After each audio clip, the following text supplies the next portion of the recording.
Management Amendment Bill number 3, a bill from the National Assembly, Bill number 44 of the year 2024. We equally expect the introduction of Public Finance Management Amendment Bill number 4. So these are two bills on Public Finance Management Bill number 3 and number 4. Equally, both of them coming from the National Assembly. Other than that, the Public Procurement and Asset Disposal Amendment Bill, National Assembly Bills number 48 of the year 2024 is equally set for introduction this morning, and so is the Cooperatives Bill, National Assembly Bills number 7 of the year 2024. Let's now have a look at what these bills provide for. And the Public Procurement Management Amendment Bill number 4 is an act of Parliament to amend the Public Finance Management Act for the connected purposes.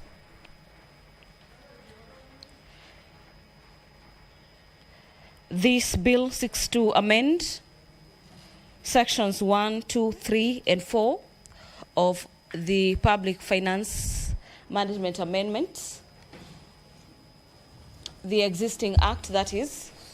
And away from that, the Public Procurement and Asset Disposal Act of 2024 is an amendment bill to amend the Public Procurement and Asset Act for the connected purposes. Basically, this bill is seeking to amend the procurement law, the procedures and the rules provided for in the existing act. We equally expect the Senate to resume consideration of a number of bills and motions. Given priority is a motion on the suspension of select committee of the Senate, that the majority, that notwithstanding the resolution of the Senate that was made on the 13th and the 19th of October 2022, constituting 20 select committee, the Senate resolves to suspend the operations of all select committees of the Senate, with the exception of the Senate Business Committee that was constituted and passed yesterday, forthwith, pending their reconstitution.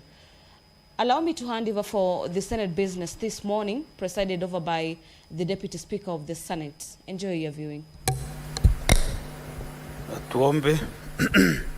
Ewe Mwenyezi Mungu, twakusihi ututazame kwa neema nyingi na baraka sisi watumishi wako ambao umeridhika kutuita kwa nyadhifa za uongozi katika jamhuri hii yetu.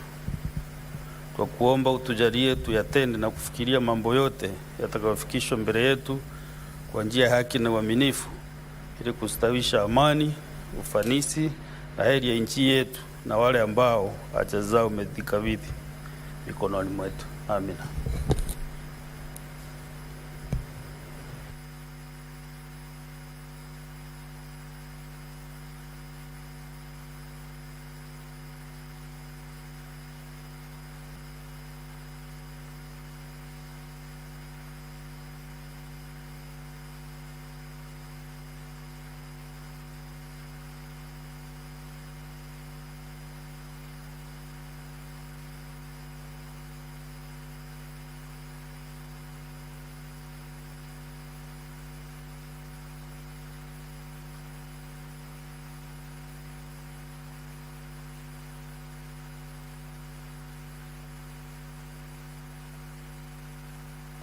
Clerk, do you have quorum?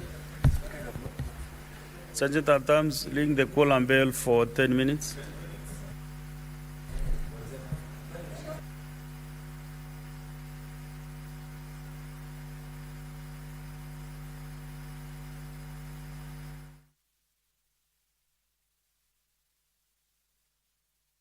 Of the Senate has commenced this morning, and we are off with a quorum bell.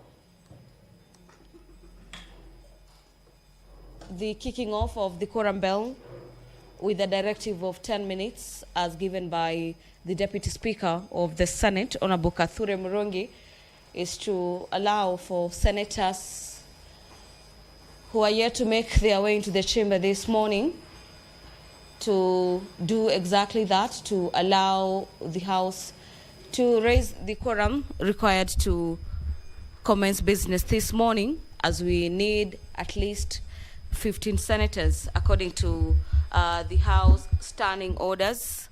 So senators, as you can see on your screens, are making their way into the chamber this morning to give the House that requisite number to commence business. A procedural motion this morning will be moved on the limitation of debate on motions.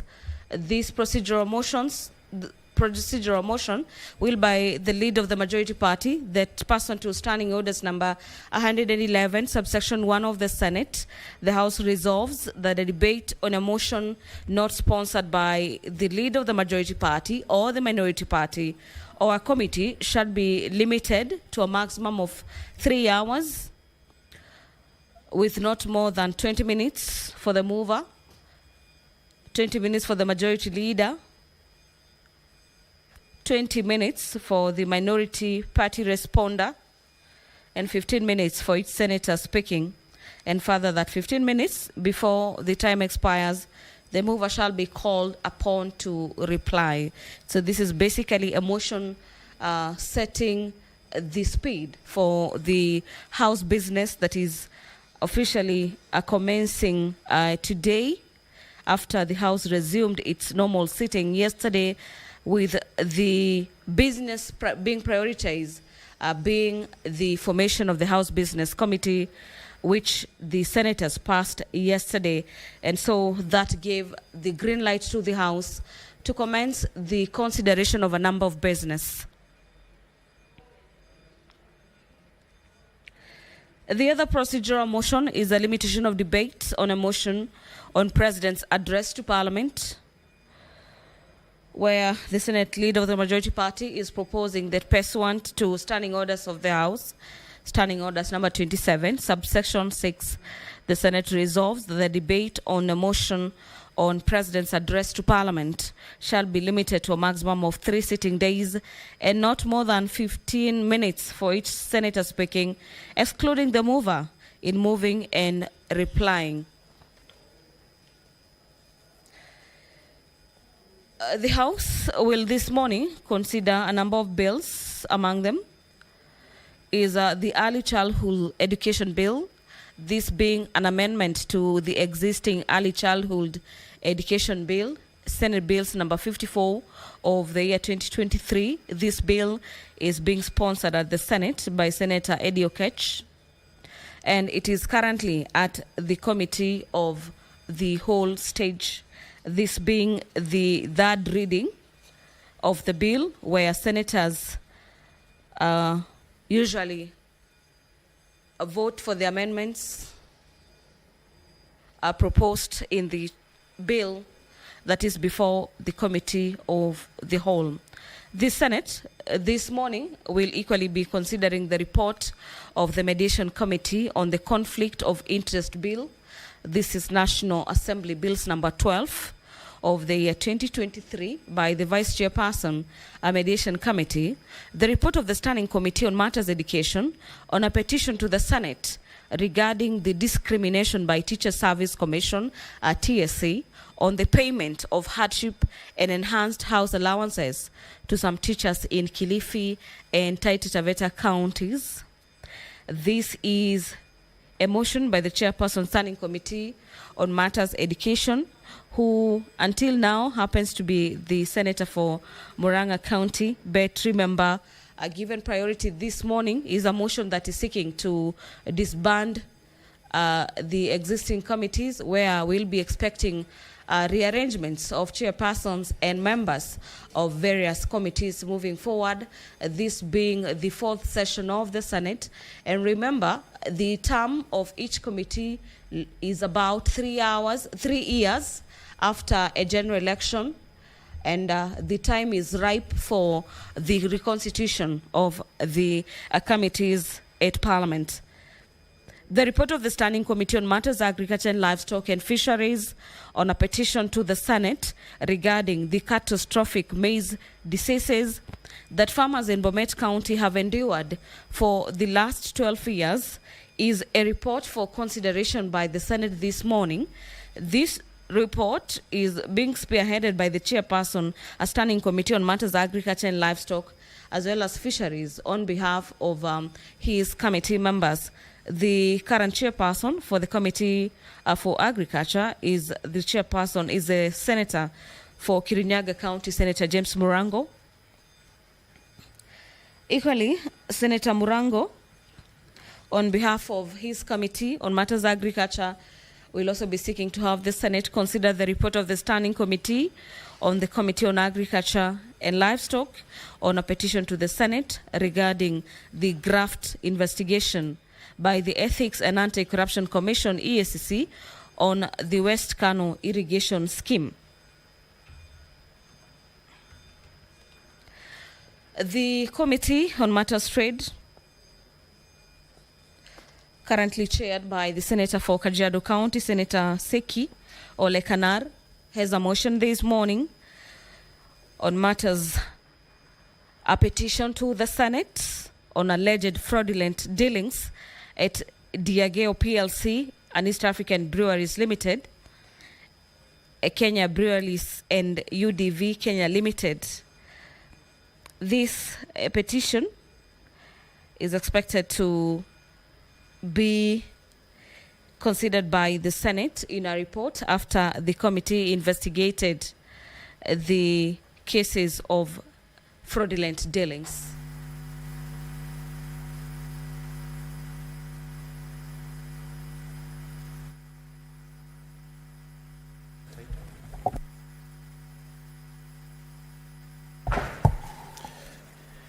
Order number 1, administration of oath. Order number 2, communication from the chair. I will be making that communication shortly after the messages. Order number 3, messages.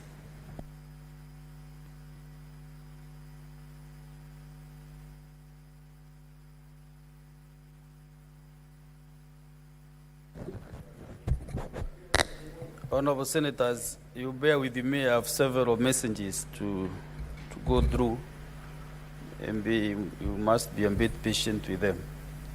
Honorable Senators, this is a message from the National Assembly of the Public Finance Management Amendment number 4 Bill, National Assembly Bills number 45 of 2024. Honorable Senators, I wish to report to the Senate that pursuant to Standing Order 46.3, I received the following message from the Speaker of the National Assembly regarding the passage by the National Assembly of the Public Finance Management Amendment number 4 Bill, National Assembly Bills number 45 of 2024. The message written 6 December 2024 was received in the office of the Clerk of the Senate on the same date when the Senate and proceeded on recess. It was subsequently circulated to all senators via letter dated 9th December 2024. Pursuant to Standing Order 46.5, I now report the message. And I quote, pursuant to the provisions of Standing Order 41.1 and 142 of the National Assembly Standing Orders, I hereby convey the following message from the National Assembly.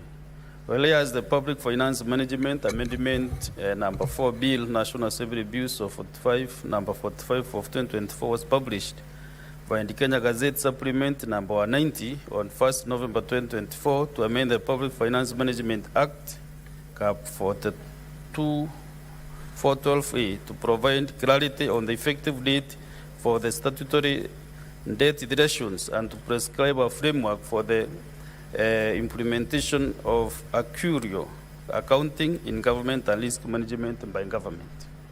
And whereas the National Assembly considered the same bill and passed it with amendments on Thursday, 20th November 2024 in the form attached here too.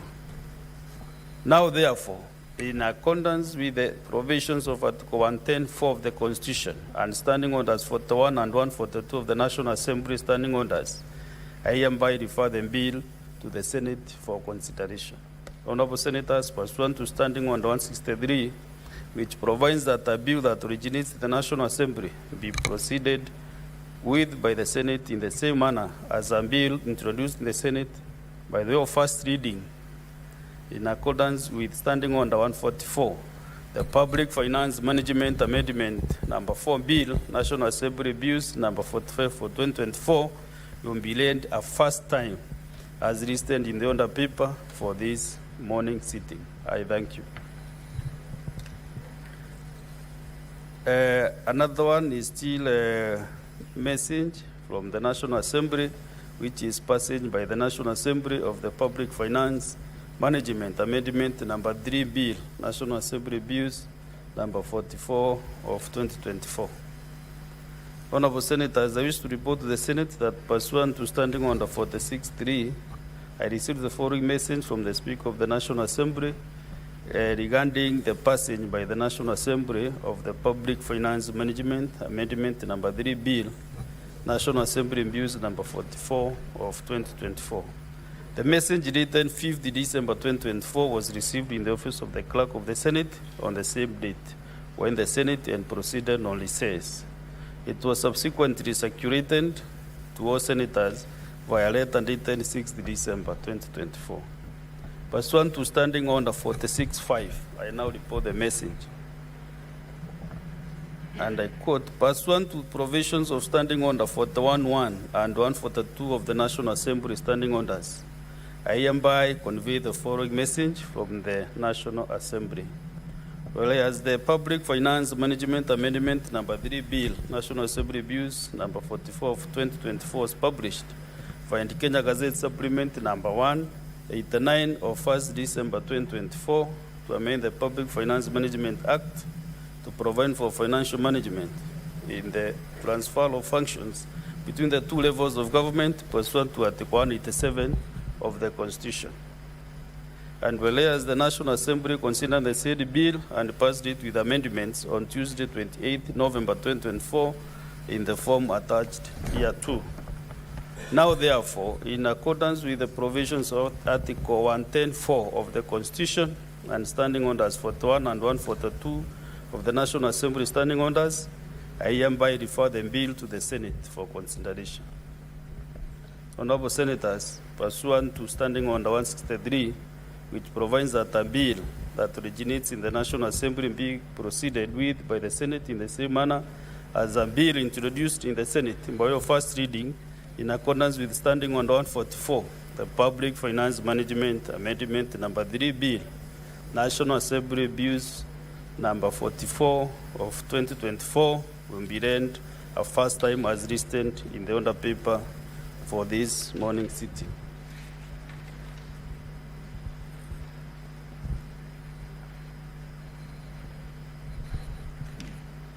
This is another message, again from the National Assembly, which is passed by the National Assembly of the Public Procurement and Asset Disposal Amendment Bill, National Assembly Bills Number 48 of 2024.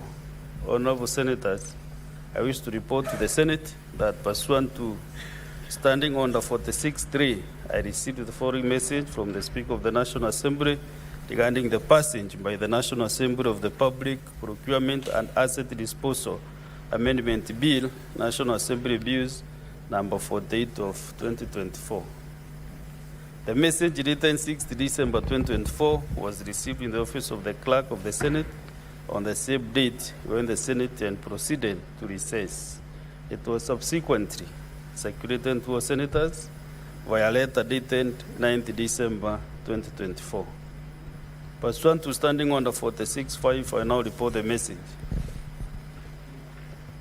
Senator Enoch Kwambua, find the nearest seat. But if you sit where it's Democrat and Deputy Minority Leader, it will be better for you.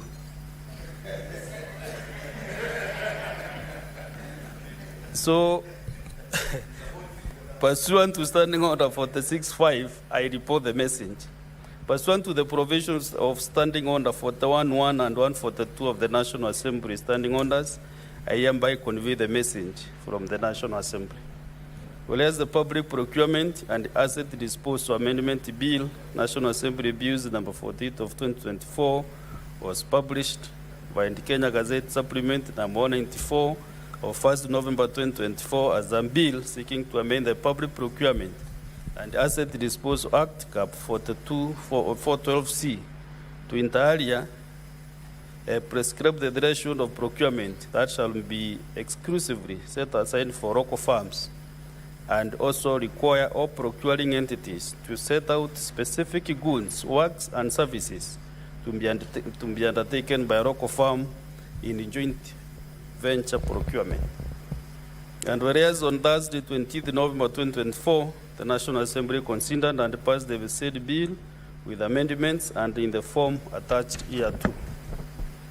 Now, therefore, in accordance with the provisions of Article 110(4) of the Constitution and Standing Orders 41(1) and 142 of the National Assembly Standing Orders, I hereby refer the bill to the Senate for consideration.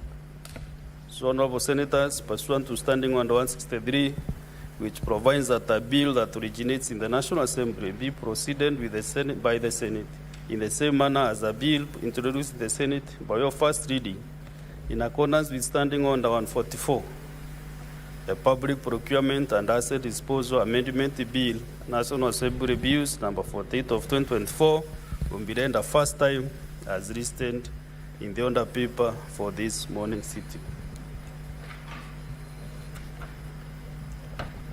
This is the last one, another message from the National Assembly, passed by the National Assembly Bill of the Cooperatives Bill, National Assembly Bills number 7 of 2024.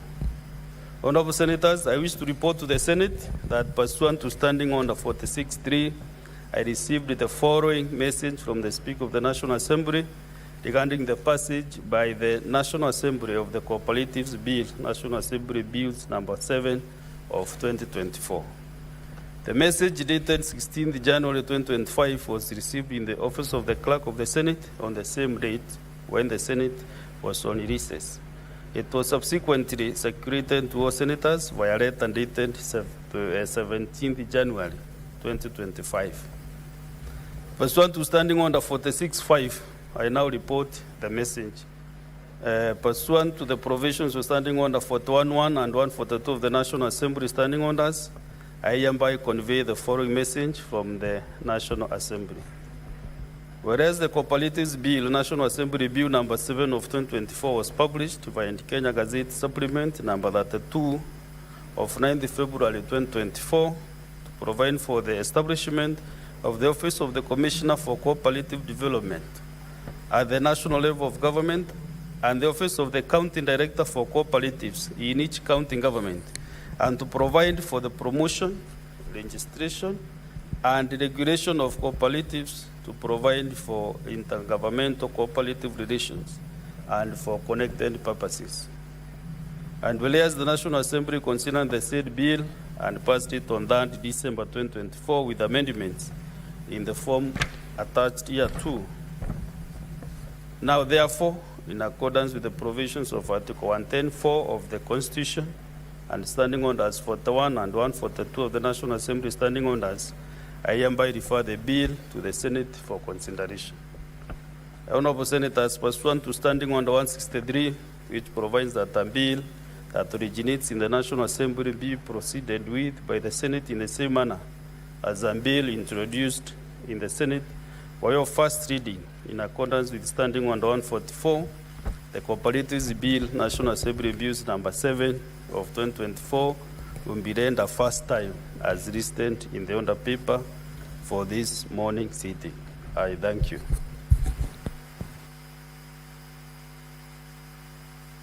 Next order. Order number 3, petitions. Order number 4, petitions. Next Order number 5, papers. Majority Leader, you have a number of papers to read.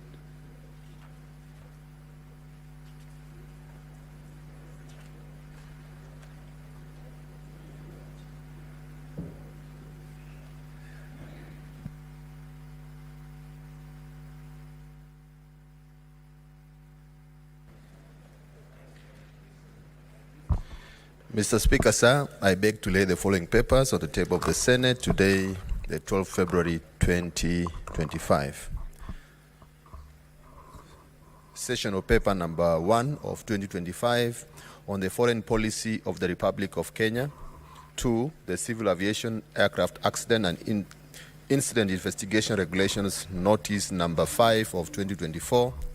Commission on Revenue Allocation, recommendations on the county government's recurrent expenditure budget ceilings for financial year 2025-2026. The Commission on Revenue Allocation, recommendations on the fourth basis for revenue sharing among the county governments for financial year 2025-2026 to 2029-2030. The Auditor General report on the county governments, county executives for financial year 2023 to 2024, Volume 1. The Auditor General's report on the county governments, county assemblies for 2023-2024, Volume 2. The report of the Office of the Control of Budget on the National Government Budget Implementation Review for the first quarter for financial year 2024-2025. The Judicial Service Commission Annual Report for financial year 2023-2024. The Kenya Law Reforms Commission Annual Report for the financial year 2023-2024. The National Cohesion and Integration Commission Annual Report and Financial Statements for financial year 2022-2023. The Council of Governors Annual Statutory Report for 2023-2024. The Public Service Commission Annual Report for financial year 2023-2024. The Public Service Commission Report on Citizen Satisfaction and Impact Evaluation on Service Delivery in Public Institutions. The Public Service Commission 13th Report on the status of the compliance of the public service with values and principles in Articles 10 and 232 of the Constitution. The fourth Medium-Term Plan 4, 2023-2027 booklet by the National Treasury and Economic Planning, State Department for Economic Planning. The National Reporting Indicator Handbook for the fourth Medium-Term Plan 2023-2027 by the National Treasury and Economic Planning, State Department for Economic Planning. The National Reporting Indicator Handbook for fourth Medium-Term Plan 4, 2023-2024 by the National Treasury and Economic Planning, State Department for Economic Planning, and the fourth Medium-Term Plan 2023-2027 booklet, popular version, by the National Treasury and Economic Planning, State Department for Economic Planning. I beg to lay. Thank you. Thank you, Honorable Senators. Maybe you can realize we have a supplementary on the paper. Maybe if you have not checked, you shouldn't be aware. Before we go to the next order, I want to make this communication.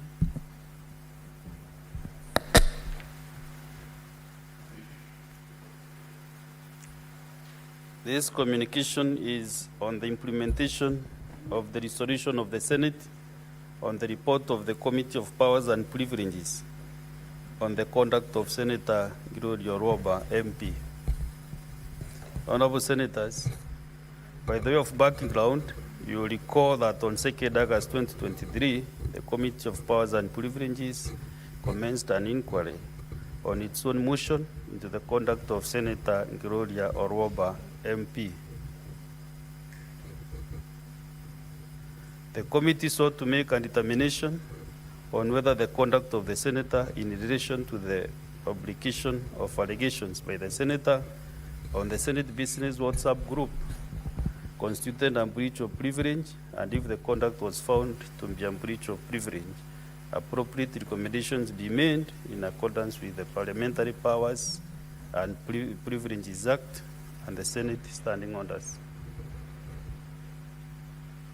Honorable Senators, as the Committee of Powers and Privileges was settling down to investigate the matter, Senator Onyonka, you can find your way to the nearest seat.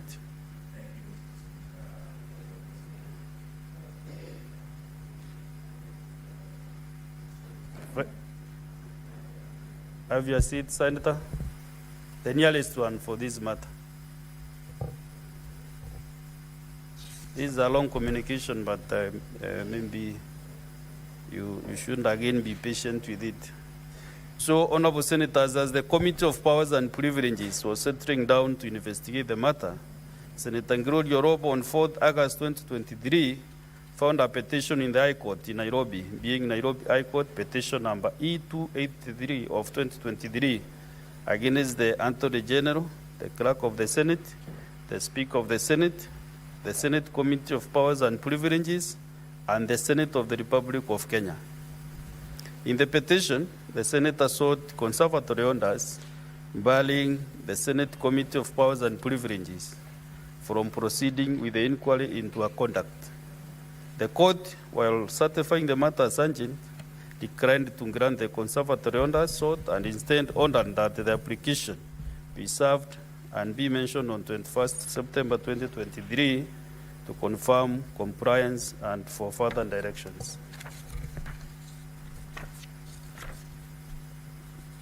The committee therefore proceeded with the inquiry as per the law. It concluded its inquiry and tabled a report before the Senate thereon on 9th August 2023, upon which a motion for the consideration of the report of the committee was debated in the following terms: that the Senate adopts the report of the Committee of Powers and Privileges on the inquiry on its own motion into conduct of Senator Roba MP, and to establish if the conduct constituted breach of parliamentary privilege laid on the table of the Senate on Wednesday, 9th August 2023. Honorable Senators, you recall that the debate on the motion commenced on 10th August 2023, and on 20th September 2023, the Senate, by resolution, adopted the report of the Committee of Powers and Privileges. The recommendations adopted by the Senate on the matter were that, 1, pursuant to Section 17(3)(g) of the Parliamentary Powers and Privileges Act 2017, the Senator be suspended from the House for the remainder of the second session of the 13th Parliament. And 2, pursuant to Section 17(3)(d) of the Parliamentary Powers and Privileges Act 2017, restriction of access to the precincts of Parliament, as defined in Section 3 of the Parliamentary Powers and Privileges Act 2017, and Standing Order 2 of the Senate Standing Orders, and withholding the use or enjoyment of any specified facility provided to members by Parliament to be applied to the Senator for the remainder of the second session of the 13th Parliament. And 3, on resumption of Senate sitting for the 3rd session, the Senator, while at the bar, apologizes to the Senate, Honorable Senators, the Clerk of the Senate, and the Secretariat of Parliament before being admitted to the Senate, pursuant to Section 17(3)(c) of the Parliamentary Powers and Privileges Act 2017. This resolution of the Senate was communicated to the Senator via the letter reference number SEN/RESOLS/24/2023-01, dated 28th September 2023, and was under implementation by the Senate. Honorable Senators, on 28th of September 2023, Senator Roba again filed a judicial review application number E008 of 2023 in Machakos High Court against the Clerk of the Senate, the Speaker of the Senate Committee of Powers and Privileges, and the Senate of the Republic of Kenya. The Senator sought leave to apply for judicial review orders to quash the recommendations of the Committee of Powers and Privileges and the resolution of the Senate made on 28th September 2023. The Senator further sought orders to restrain the respondents referred to herein above from implementing the recommendations of the report of the Committee of Powers and Privileges as adopted by the Senate on 28th September 2023. The Senator also sought orders to compel the respondents to give effect to Articles 10, 27, 31, 33, 36, 47, 50, and 117 of the Constitution of Kenya. On 20th September 2023, the matter was heard ex parte before the High Court at Machakos, and orders were issued whose effect was to suspend implementation of the resolution of the Senate of 20th September 2023 as contained in the report of the Committee of Powers and Privileges, pending a hearing and determination of the substantive judicial review application.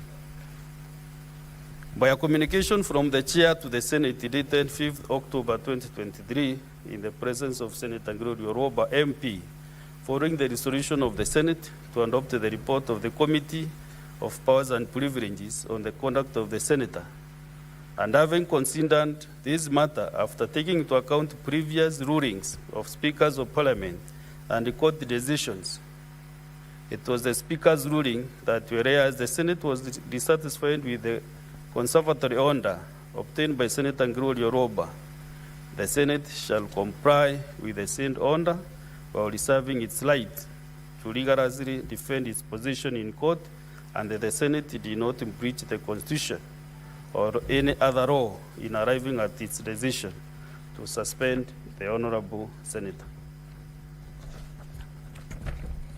Honorable Senators, Machakos High Court, JR, which means Judicial Review Application number E283 of 2023, Roba versus AG, Clerk of the Senate, and 3 others, was subsequently transferred to the High Court at Milimani and was heard before Honorable Justice L.N. Mugambi, and judgment was delivered electronically on 15th January 2025. It was the finding of the court that the petitioner, ex parte applicant, Senator Roba MP, was provided with the opportunity to appear and state a case, presumably even raising all the manner of preliminary issues before the fourth respondent. But she instead opted not to participate and walked out on the fourth respondent, having voluntarily refused to participate. I find that there was no infringement of right to fair and administrative action or the right to fair hearing in the circumstances of this case. I thus dismiss this petition, judicial review application, with the courts to the respondents. The import of the judgment is that the court order staying the resolution of the Senate on the report of the Committee of Powers and Privileges, as well as any other consequential orders in the matters filed by the Honorable Senator, have lapsed. The suspension of Senator Roba may now therefore commence. Honorable Senators, you recall that a resolution of the Senate, let me have mercy to these honorable senators. Just sit there where you are.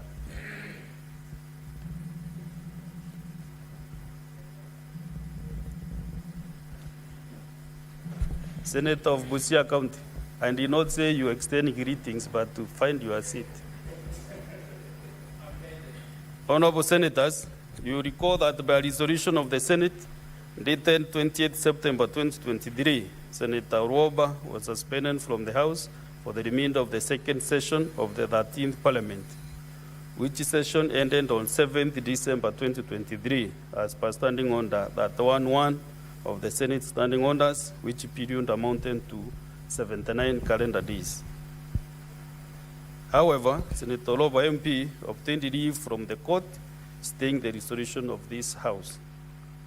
By the wording of the court order, the leave granted operated a stay of the suspension of Senator Roba MP and unbarring from the Senate proceedings for the remainder of the second session of the 13th Parliament from the date of adoption of the report by the Senate in being 20th September 2023. The consequence of the stay of suspension by the High Court is that Senator Roba MP did not serve any of her suspension as resolved by the Senate. Honorable Senators, In accordance with section 15.7, as read together with the paragraph 4 of the third schedule of the Parliamentary Powers and Privileges Act, the responsibility for enforcing the resolution of the Senate on the report of the Committee of Powers and Privileges is vested in the Speaker.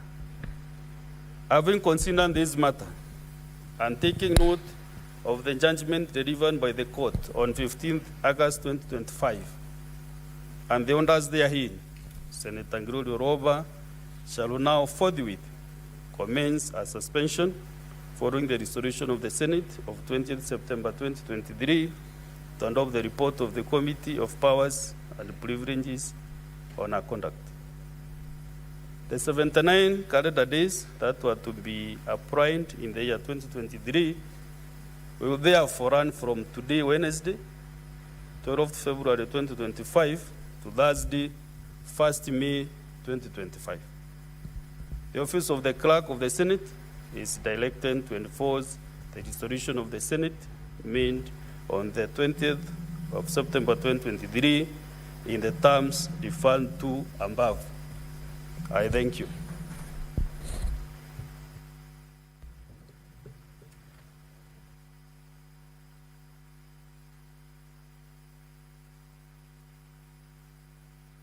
The Senator is looking at me with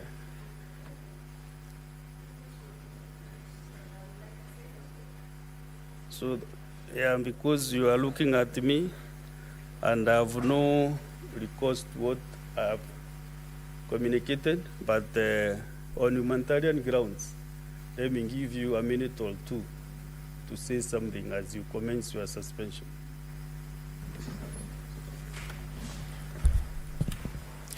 Thank you, Speaker, for giving me this time to possibly offer my apologies to the members of this House and to the members of the staff who I might have offended as I pursued whatever I was pursuing in terms of oversight or legislation.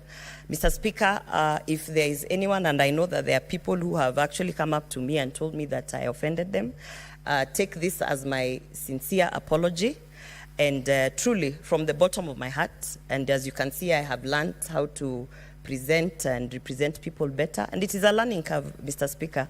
However, I do understand that also I own up my actions and I own up my space, and so therefore, as I proceed for my suspension, I do hope that those I have offended will find it in their hearts to forgive me, and that it was not my intention to put out and maybe put out the Senate to seem that I'm trying to ridicule this upper house. Thank you, Mr. Speaker. Thank you. As you have written yourself, for sure, it's like you are maturing. So thank you, all the best. Next order.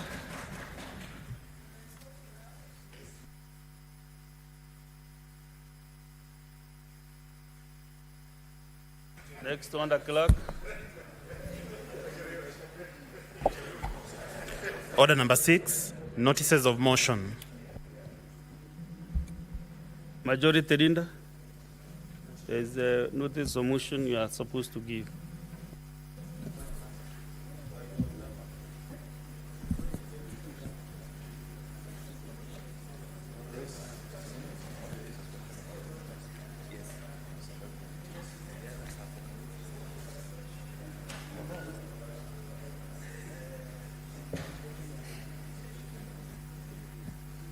Senator Wakoli, you cannot ventilate on a communication from the chair.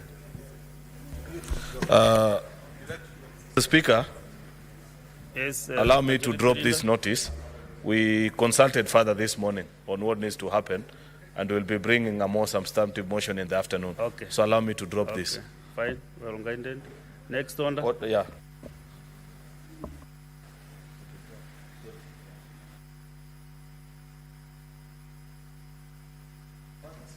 The other notices of motion by from number 1 to number 6, Chairperson Mediation Committee on the Conflict of Interest Bill, National Assembly Bills number 12 of 2023.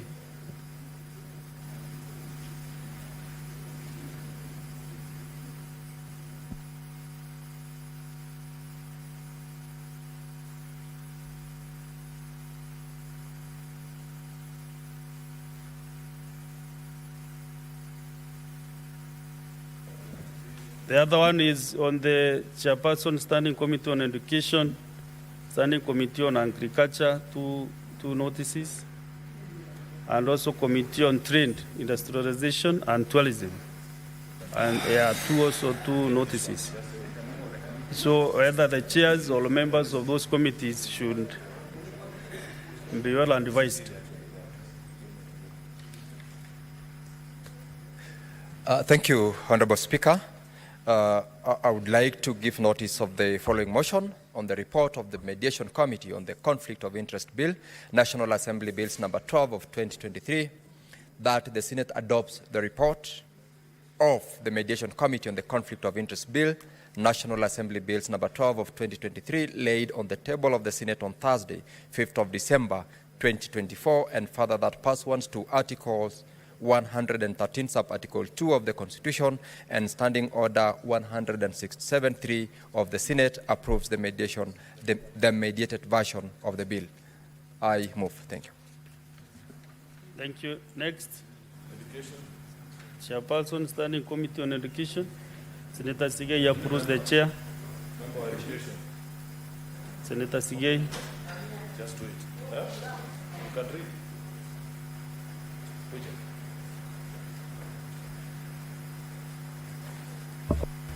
Just say,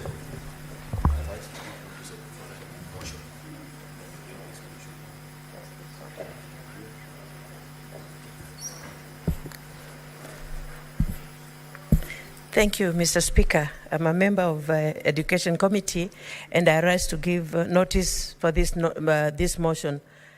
The report of the Standing Committee of Education on a petition to the Senate regarding the Discrimination by Teachers Service Commission, TSC, on payment on hardship and enhanced house allowance to some teachers in Kilifi and Taita Taveta, the Chairperson Standing Committee on Education, that on behalf of the Chairperson Standing Committee, that the Senate adopts the report on the Standing Committee of Education on petition to the Senate regarding the Discrimination by Teachers Service Commission, TSC, on payments on hardship and enhanced house allowances to some teachers in Kilifi and Taita Taveta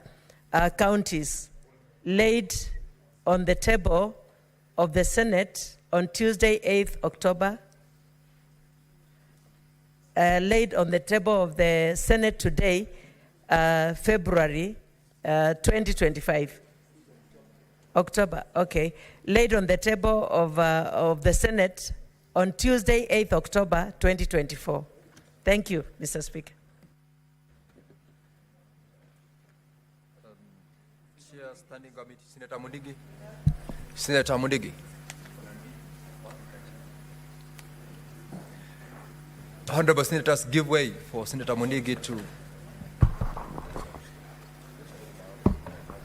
I rise to give notice of the following motion. Mr. Mundigi, Senator M County.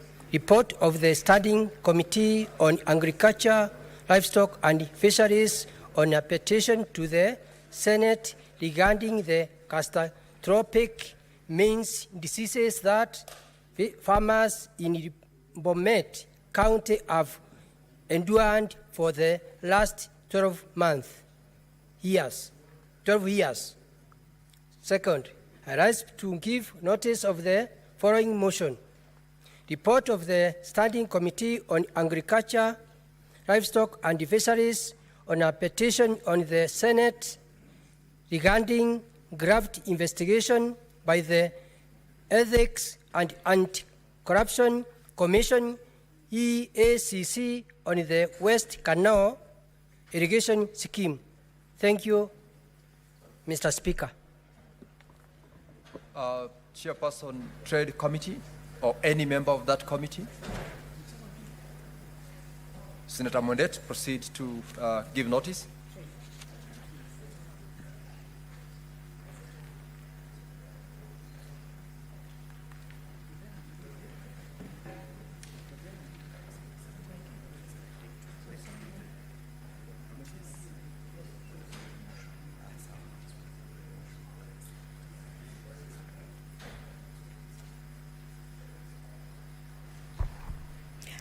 Thank you, Mr. Speaker, sir.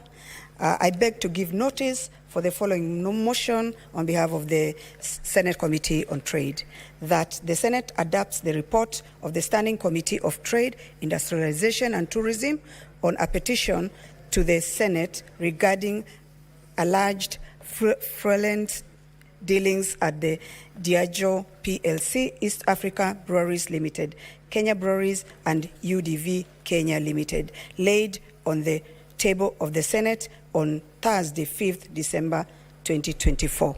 I beg to lay.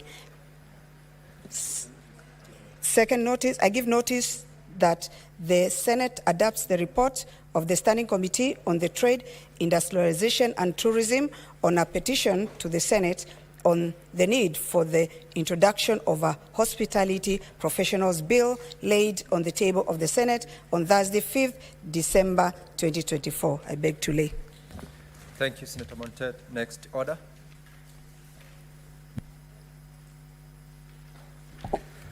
Order number 7, questions and statements.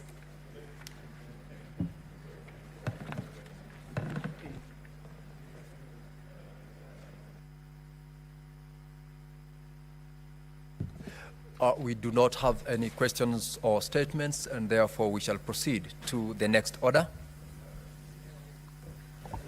Order number 8, the Public Finance Management Amendment number 3 Bill, National Assembly Bills number 44 of 2024, first reading. A bill for an act of Parliament to amend the Public Finance Management Act to provide for financial management in the transfer of functions between the two levels of government pursuant to Article 187 of the Constitution and for connected purposes.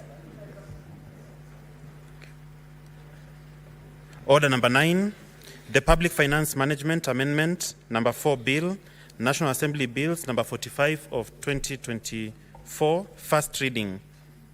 A bill for an act of Parliament to amend the Public Finance Management Act and for connected purposes. Order number 10, the Public Procurement and Asset Disposal Amendment Bill, National Assembly Bills number 48 of 2024, first reading. A bill for an act of Parliament to amend the Public Procurement Act, to amend the Public Procurement and Asset Disposal Act and for connected purposes.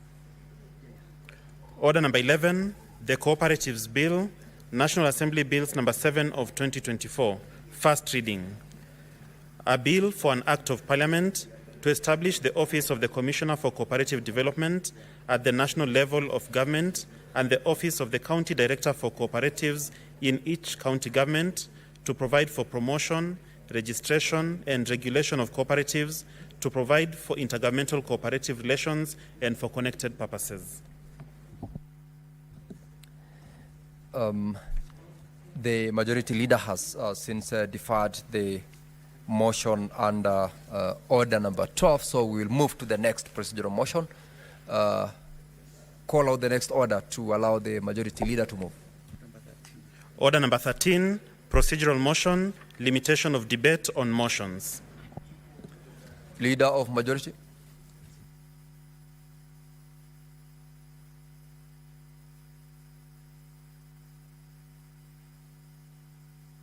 Give him the microphone. Thank you. Mr. Speaker, I rise to move the following motion, which is a limitation of debate on motions. It is a procedural motion that, pursuant to Standing Order number 111.1, the Senate resolves that the debate on a motion not sponsored by majority or minority party or a committee shall be limited in the following manner. A maximum of 3 hours with not more than 20 minutes for the mover, 20 minutes for the majority party official responder, 20 minutes for the minority party official responder, and 15 minutes for each other senator speaking, and further 15 minutes before the time expires. The mover shall then be called upon to reply. Mr. Speaker, this is a straightforward matter.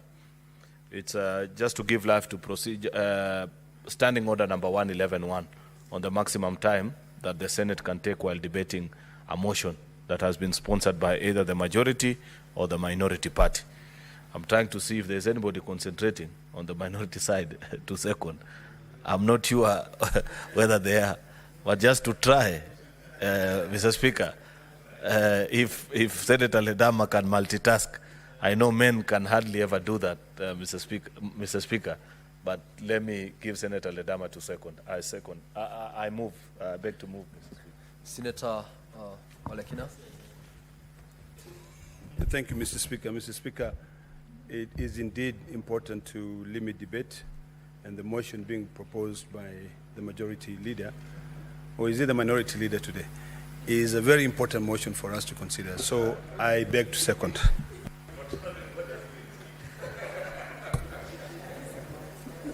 Now, Honorable Senators, I propose the question that, pursuant to Standing Order 111.1, the Senate resolves that debate on a motion not sponsored by the majority or minority party or a committee shall be limited in the following manner.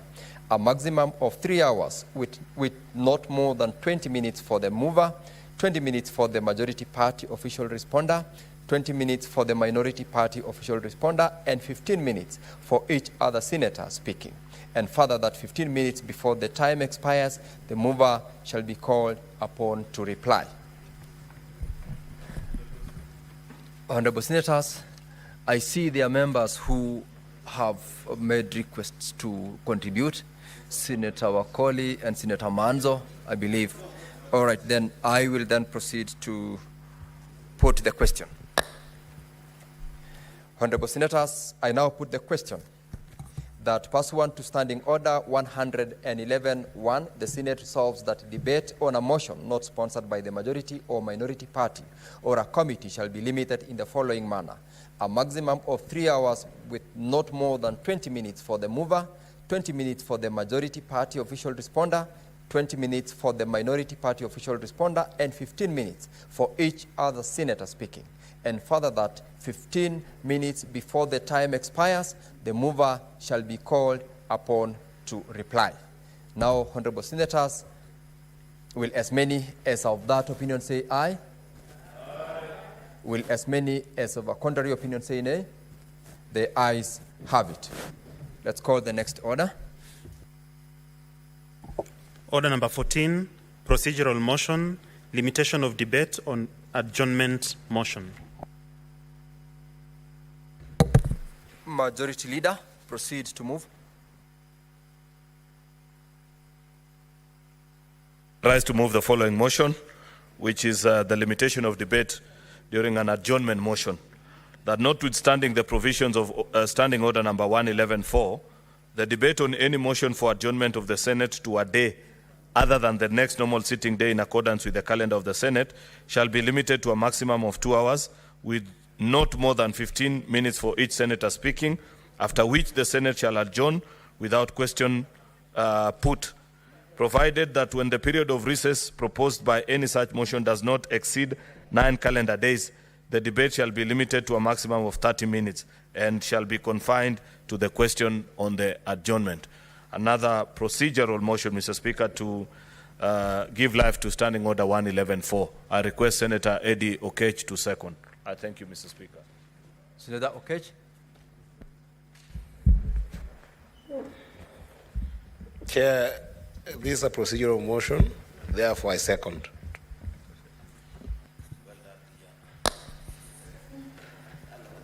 Honorable Senators, I now propose the question that, notwithstanding the provisions of Standing Order 111.4, the debate on any motion for the adjournment of the Senate to a day other than the next normal sitting day in accordance with the calendar of the Senate shall be limited to a maximum of 2 hours with not more than 15 minutes for each senator speaking, after which the Senate shall adjourn without question put.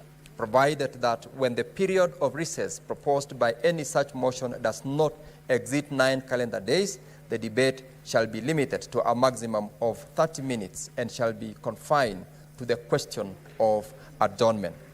Now, Honorable Senators, similar to the motion that we've just dealt with, this is put a procedural motion, and pursuant to Standing Order 84-2, I make a determination that this matter does not affect the counties. I do, therefore, in the absence of any member wishing to make comments to it, proceed to put the question. Therefore, Honorable Senators, I put the question that notwithstanding the provisions of Standing Order 111-4, the debate on any motion for the adjournment of the Senate to a day other than the next normal sitting day in accordance with the calendar of the Senate shall be limited to a maximum of 2 hours with not more than 15 minutes for each senator speaking, after which the Senate shall adjourn without question put, provided that when the period of recess proposed by any such motion does not exceed 90 calendar days, the debate shall be limited to a maximum of 30 minutes and shall be confined to the question of adjournment. Now, honorable members, will as many as of that opinion say aye? Will as many as of a contrary opinion say nay? The ayes have it. Next order, please. Order number 15, procedural motion, limitation of debate on the motion on the President's address to Parliament. The Leader of Majority. Speaker, this is a rise to move the following motion, which is a limitation of debate on the motion on the President's address to Parliament, that pursuant to Standing Order number 27-6, the Senate resolves that the debate on the motion on the President's address to Parliament shall be limited to a maximum of 3 sitting days, with not more than 15 minutes for each of the senators speaking, excluding the mover in moving and replying, who shall be limited to 30 minutes in either case, and that the majority leader and the Senate minority leader shall be limited to 30 minutes each. Mr. Speaker, this is a motion actually that will have effect only once, because the President addresses Parliament only once a year. And it's just to limit the time. Each senator 15 minutes and 30 minutes to the majority and minority leader. I thank you, Mr. Speaker, and request the Leader of Minority, Senator Manzayo, to second. Senator Manzayo, proceed to take the stand. Thank you, Mr. Speaker. I do second.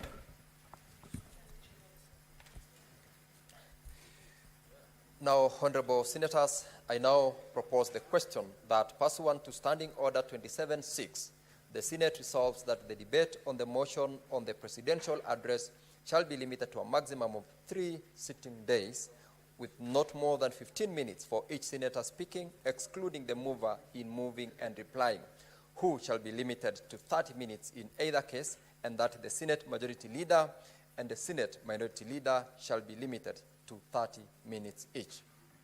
Similarly, honorable members, this being a procedural motion, and in the absence of members keen on contributing to this motion, I make a determination pursuant to Standing Order 84-2 that this is a matter that does not affect counties, and therefore proceed to put the question that pursuant to Standing Order 27-6, the Senate resolves that the debate on the motion on the presidential address shall be limited to a maximum of 3 sitting days, with not more than 15 minutes for each senator speaking, excluding the mover in moving and replying, who shall be limited to 30 minutes in either case, and that the Senate majority leader and the Senate minority leader shall be limited to 30 minutes each.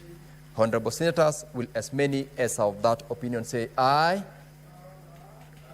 Aye. Honorable senators, will as many as of that opinion say aye? Aye. Will as many as of a contrary opinion say nay? The ayes have it. Next order. Order number 16, the Environment Laws Amendment Bill, Senate Bills number 23 of 2024, second reading. Resumption of debate interrupted on Thursday, 31st October 2024.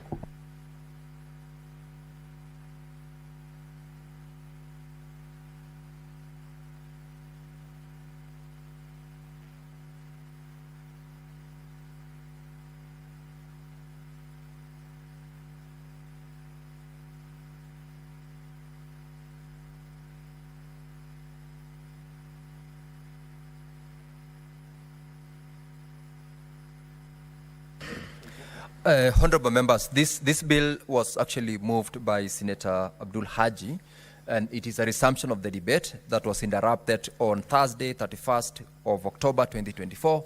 It is open to members because the members who had spoken to it is Senator Haji as well as the seconder Senator Chirargei.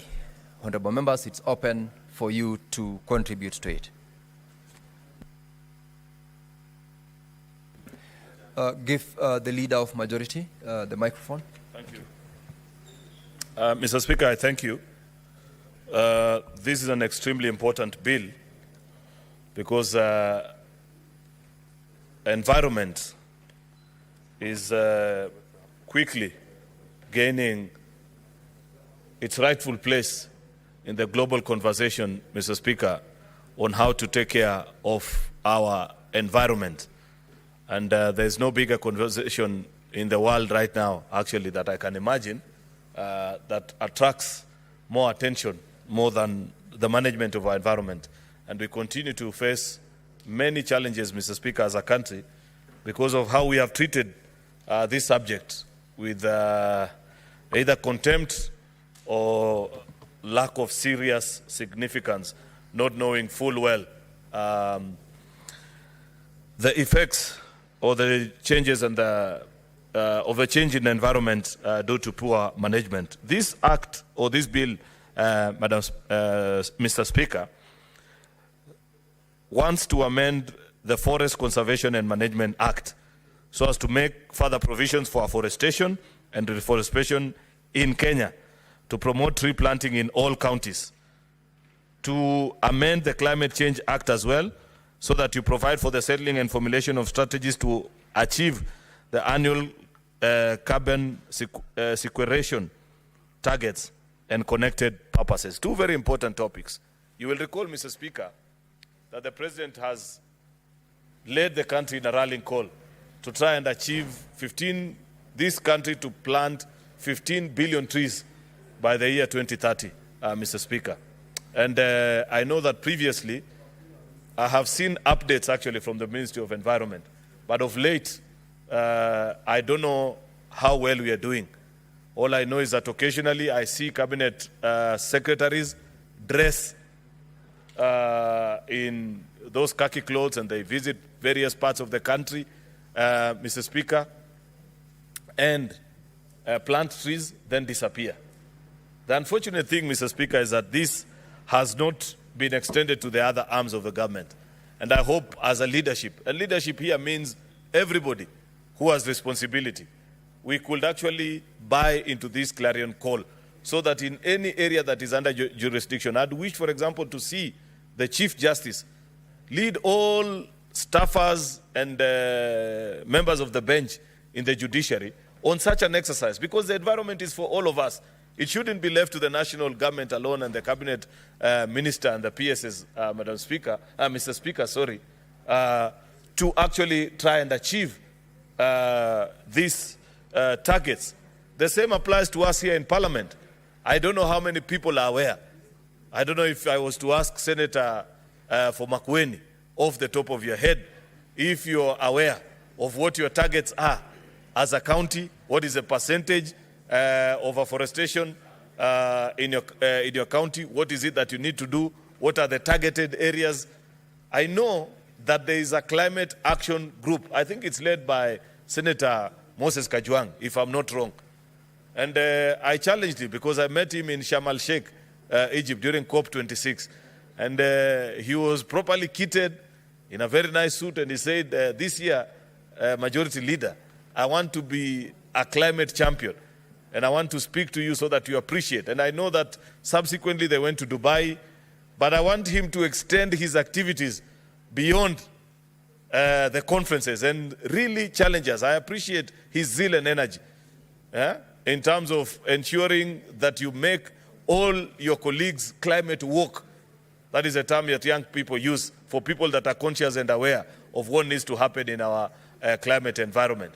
And I wish that Senator Moses Kajwang was here when you're discussing this bill, Mr. Speaker, so that he leads us into appreciating what role we can play as legislators as well. Because many times I have seen us join in on the efforts that are being carried out by members of the executive alone.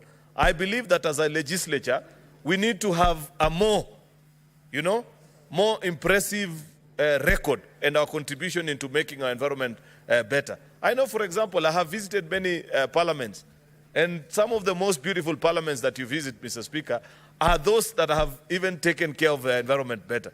I think this institution, ours, the campus of this Parliament of Kenya, scores very poorly on that particular rank, because we felled almost all trees, and there is hardly any tree within the corridors and the parliamentary square.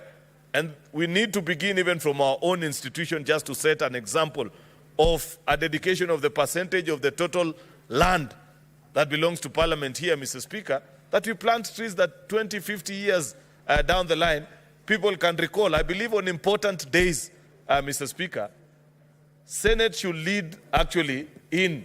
Honorable Senators, if you are consulting, please do so in low tones to allow the Leader of Majority to contribute in peace. For those who are interrupting with loud engagements within the chamber. Proceed, Leader of Majority. Thank you, Mr. Speaker. So I was explaining that as Parliament, we have a responsibility that perhaps part of the things that you could consider on special days and special occasions, when things happen, and when we have dignitaries, occasionally we have presidents and heads of governments who visit Parliament. Apart from these traditional rites of coming to lay flowers at the grave of a founding father of the nation, an important exercise, Mr. Speaker, I believe that they should be able to plant trees as well, Mr. Speaker. And we set up a good corner for them so that we continue to lead as an example, and Parliament does not look as bare as it looks today. This bill, Madam Speaker, proposes actually a further amendment actually to the Forest Conservation and Management Act by promotion of afforestation and reforestation in arid and semi-arid parts of the country. Extremely important, Mr. Speaker, because I know for a fact that our arid and semi-arid parts of the country needs that particular challenge.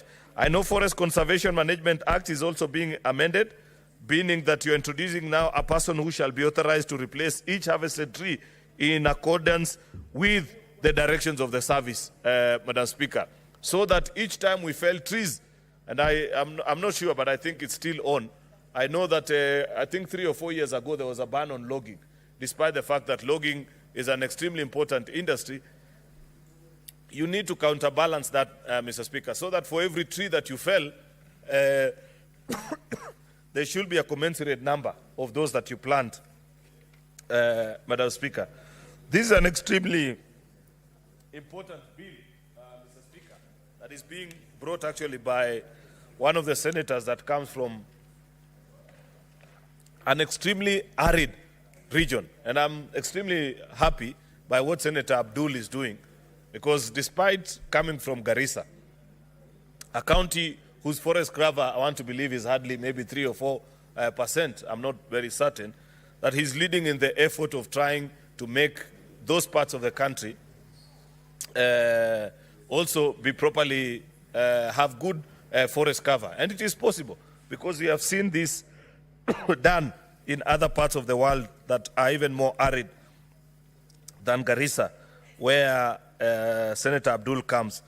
Lastly, Mr. Speaker, is on this issue of settling and formulation of strategies to achieve the annual carbon sequestration targets and for connected purposes. Mr. Speaker, that is an important conversation as well.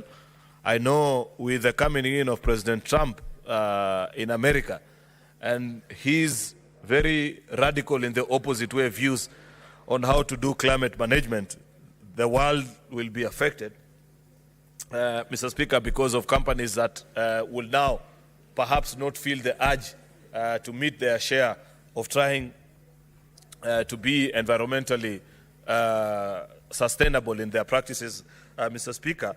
But I don't believe that money alone was the only motivation, and I don't believe that this was a responsibility of one country. The rest of all of us, the countries that believe in a green and a more sustainable environment, Mr. Speaker, should carry on the dream.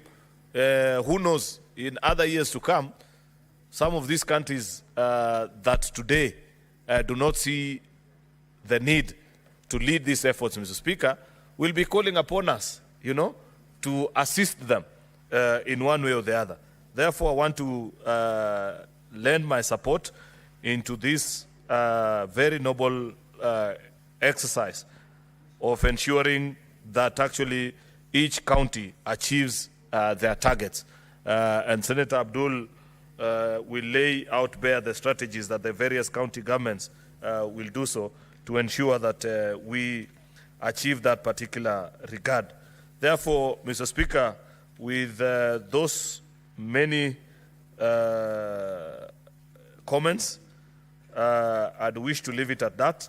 I know that Section 21 has provided for the functions of forestry on the county government, which includes something very important, and which is 21C, which is the preparation of an annual report with the approval of the county assembly.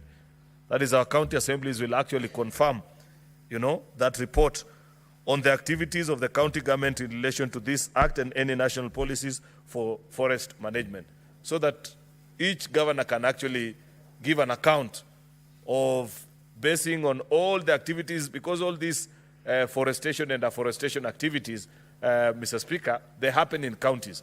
And it is important for county governments to give an account and say, in our county, we have achieved our target to have grown from this number to the other. And the county assembly members who come from the various wards that make up a county to affirm and share that report. I don't know whether, Senator Abdul, it is possible to push and ensure that those reports are actually filed with the Senate, apart from just being approved in the National Assembly, so that we are also custodians of the reports that come from these county assemblies. With those many remarks, I beg to support. I thank you, Mr. Speaker. Thank you, Majority Leader. Senator Wambua Enoch.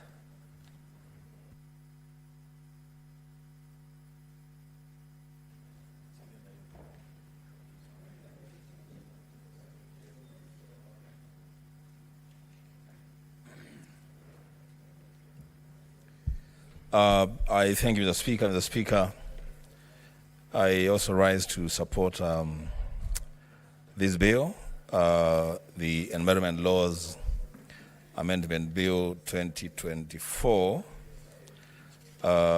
being sponsored by a brother or friend senator from Garissa. Mr. Speaker, I want to make a few comments on the whole issue around environmental conservation and climate change in relation to this bill. To begin with, Mr. Speaker, I think a way must be found now than ever before to move from this archaic way of doing things in terms of tree planting, where we set aside a day, we say today is a tree planting day, we go and buy trees from nurseries, we distribute those trees to people, they go plant the trees and they go. And the Speaker, you can be very sure, if one tree out of 20 that are planted survives, it's a miracle. The Speaker, we need to begin to take tree planting a little bit more seriously, and for people, for leaders to be hands-on in dealing with this matter of climate change and environmental conservation.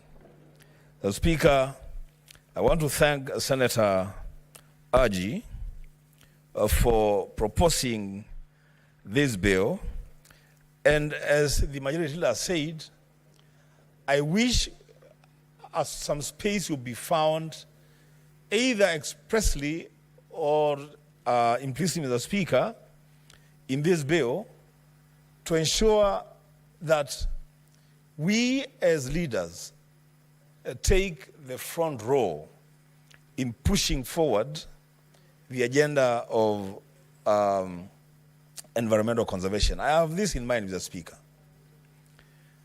The place to begin in ensuring that then the ideals of these executives succeed in planting 15 billion trees by 2030 would be to begin with our own homes. That the Speaker, every senator in this Senate as a place that they call home. If every senator would establish a forest of their own definition at their own home, whether it is 20 trees or 30 trees or 50 trees or 100 trees, and nurture those trees, Mr. Speaker, to maturity, then we will begin to speak to other people about forest cover and about conserving our environment. The next stop, Mr. Speaker, and this is important, would be to move to our immediate environment in the Parliament of the Republic of Kenya. Mr. Speaker, I want to challenge the mover of this, the promoter of this bill, to work closely with the administration of Parliament and make sure that this Senate, each senator gets a tree, a seedling, and we grow them within this environment, within the compound of Parliament, and make sure that the remaining 2.5 years, each senator nurtures their own seedling to maturity. Mr. Speaker, if we begin that way, then we'll be giving effect to serious environmental conservation. Because, Mr. Speaker, conserving our environment and increasing our forest cover will not happen in boardrooms. It will not happen, Mr. Speaker, on the floor of this Senate. It will happen on the ground. Real trees being grown by real people, and those trees, Mr. Speaker, being nurtured to maturity. The next step, Mr. Speaker, would be for us as leaders, as senators. Each senator in this Senate is a former student in a primary school somewhere in this country. What about, Mr. Speaker, each one of us retreating to our respective primary schools? It will mean that there will be, at the very least, 67 primary schools in the Republic where we establish forests sponsored and spearheaded by senators, Mr. Speaker. Then, if that is achieved, Mr. Speaker, now we can begin to talk to the public about environmental conservation. Mr. Speaker, even as I support this bill, I am reminded, those of us who went to school to primary school when President Moi was in office, he had a very serious clarion call on environmental conservation. That time, it was being called, it was dealing with soil erosion. In Kiswahili, they called it momonyoko wa udongo. And I remember the former president went around the country, literally building gabions, stopping, soil erosion. I remember very fondly when he visited Kitui. At that time, I was a very small boy. And he went to a place called Chane. Chane is in Matinyane ward of Kitui West constituency. And he helped to build gabions just to stop soil erosion. As Speaker, this exercise of conserving our environment, increasing forest cover, making sure that we have a country that attains a better percentage of forest cover is an exercise that, Mr. Speaker, must now, better than ever before, move from boardrooms, from the floor of the house, to where that needs to be addressed, Mr. Speaker. Mr. Speaker, I say this, fully cognizant of the fact that, Mr. Speaker, as the ML has said, there has been a ban on logging, but that ban was lifted. The Speaker, on Monday, and I remember this very sadly, on Monday this week, as I was driving at night from Laikipia, where I attended the burial of the father of our friend, our colleague, Senator Kenywa, I saw many, many trucks leaving forests. I think they are badeas, carrying huge logs. And I remember telling my driver that this one tree here must have been in existence for more than 50, 60 years. And just one night, somebody wakes up, they go cut these trees as they pursue a profit motive.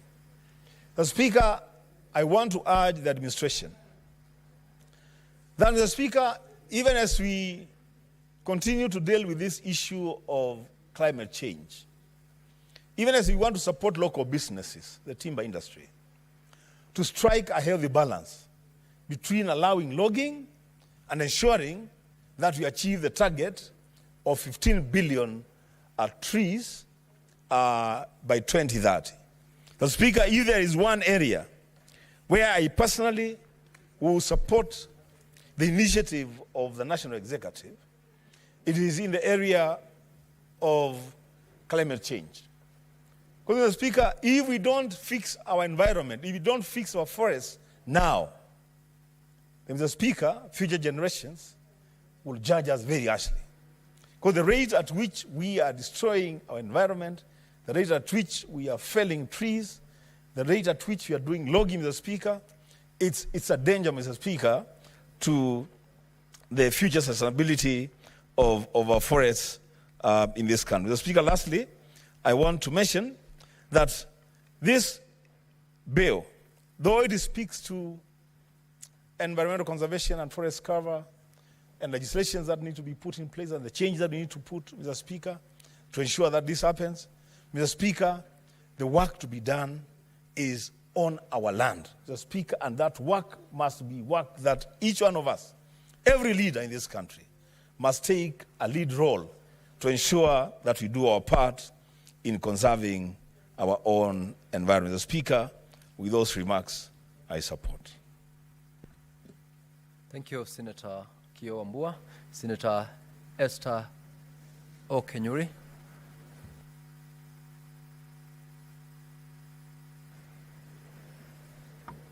Thank you, Mr. Speaker, for this opportunity. I also wish to support this amendment bill by Senator Abdul Haji.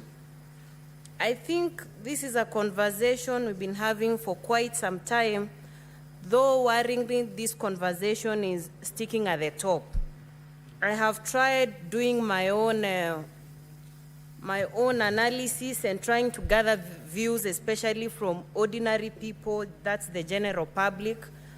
Most of them are actually hearing about why we need to plant trees to help deal with climate change, or rather have it as an economic activity that they should engage in. But most of them do not actually understand what we are seeking to achieve. So it is very sad that this remains an elite conversation, which shouldn't be the case. Climate change needs to be a subject that our citizens need to understand, and understand that planting trees is not just for you. You can equally make money and also contribute to tackling some of the environmental challenges we are experiencing, Mr. Speaker. When I actually look at some of the proposed amendments that are coming in, like formulating and implementing plans for sourcing tree seeds and seedlings that are suitable for the environment, immediately I see an economic opportunity, because our people can then go ahead and have so many of these seed beds, have seedlings which can be purchased for planting, and in one way or another you're making money. I think this should actually not be left to the county governments only, but we also need to accommodate individual farmers or individual people who want to do tree planting for commercial purpose. Mr. Speaker, the issue of also having to establish tree nurseries in each county, this needs to go beyond the political jurisdictions, Mr. Speaker, because yes, counties are going to do this, but without the goodwill, why don't we have this trickle down even to schools, social places, and encourage people quickly to take this up, so that it doesn't look like it's governments which are in charge of tree planting alone, because the moment you want people to join an activity, you need to make them feel part and parcel and see how they're actually going to benefit out of it. When you actually want one support, you have to appeal to their interest. So Kenyans, beyond being called to participate in tree planting, need to also look at the economic value they are going to derive from actually venturing into this, and the larger effect it's going to play to the environment, because now we have so many other challenges that we are facing as a result of climate change, and we need to sensitize our people. And that's why I've been emphasizing on civic education. Civic education, not just for political matters, but for people to understand, for Kenyans to have the culture of planting trees right from when they grow, going to school, and then when now they are citizens who can make decisions for this country. Once we have that culture, we will not have a huge problem whereby we have to run campaigns to tell people why they need to plant trees. So in as much as we have those challenges, Senator Haji, this is a very good proposal that you're bringing to this House, not just for semi-arid areas, even in places like Kisii, where we feel like we are in highland areas. People need to still venture into afforestation, so that when we are cutting down others, we are planting other trees, so that we don't actually have our riverbeds running dry. And the result that will actually happen is that we'll have shortage of water, and the next thing you're seeing is even school girls having to search for water for long distances, and that trickles down to affecting the way in which they perform in school. Mr. Speaker, I equally see the bill proposing that we will have the Forest Conservation Management Act being amended to include that a person who harvests a tree shall replace the tree under the direction in an area designated by the service.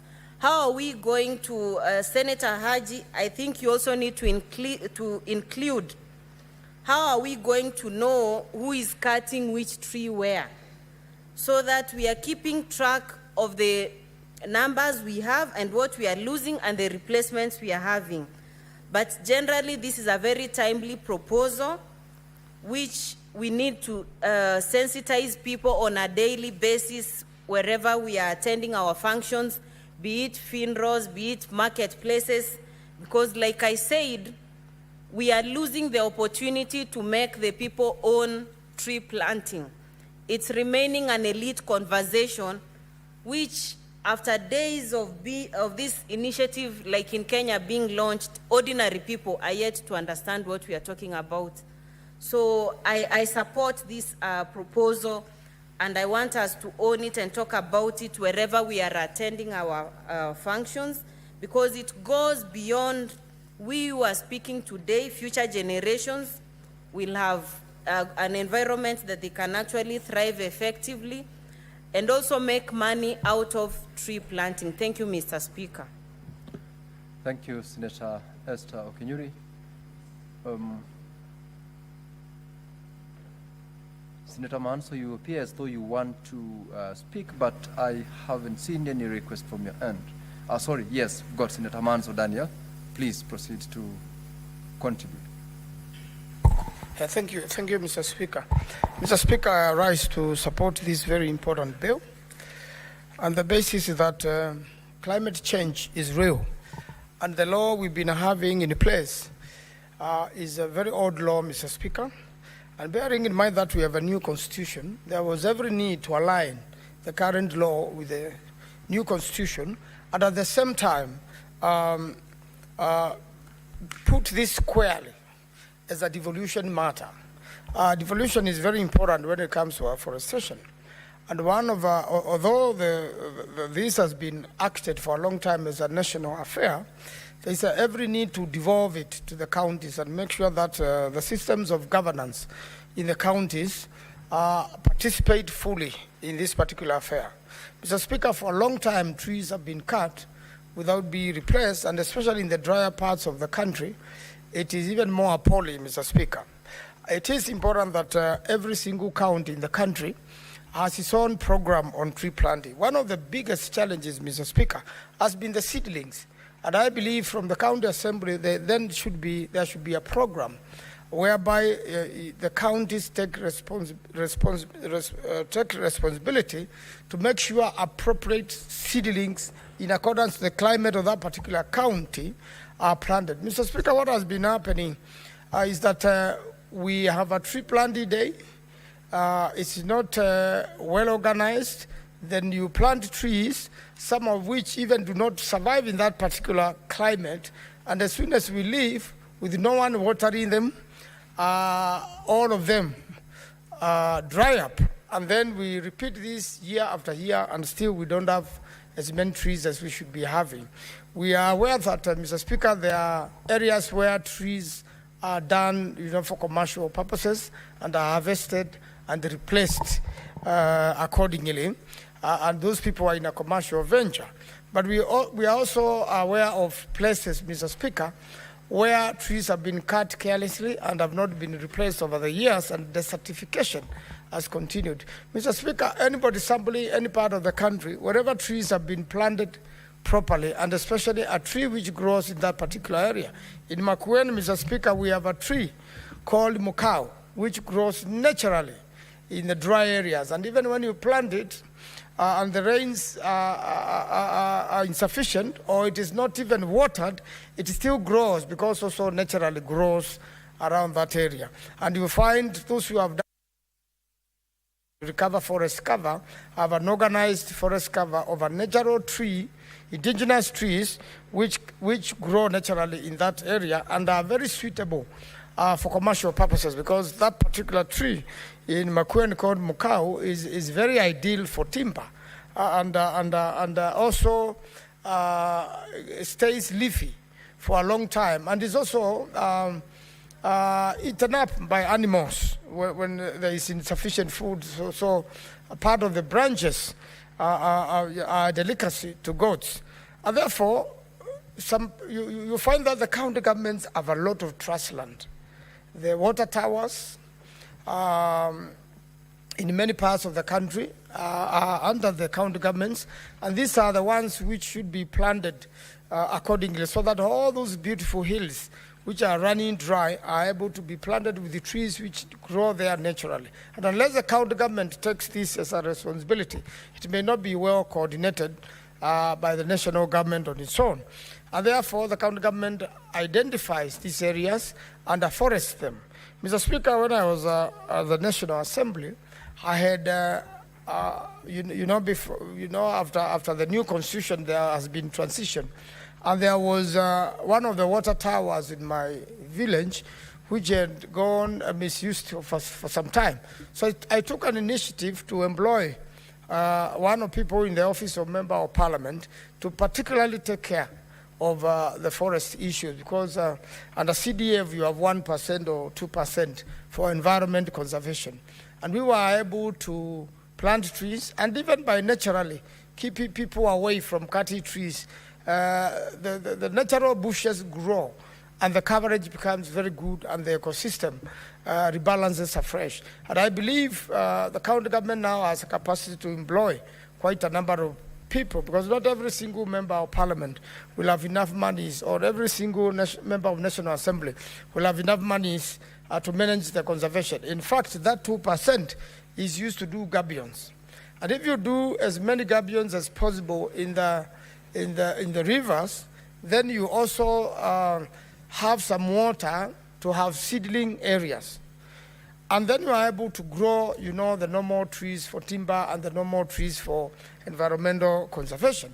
We also have now another area of environmental conservation which has come up recently.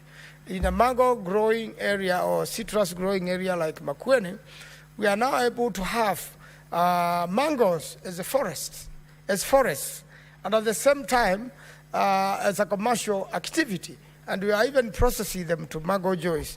and a lot of Kenyans come down to Makueni to buy mangoes to export and for commercial purposes. So that also is best done by the county governments, because it's, if you are going to do fruit, fruit growing trees also as forests, and also for purposes of the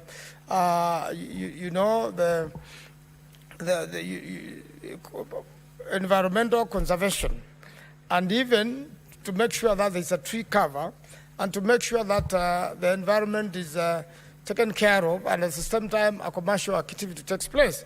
This is, it needs also at times, protection from harmful insects, spraying, and also making sure that the fruit is taken care of, but also in a forest. And they have come up with many of that. And another area which is very important, and we'll be discussing it later in the House, I've seen the new Cooperatives Act.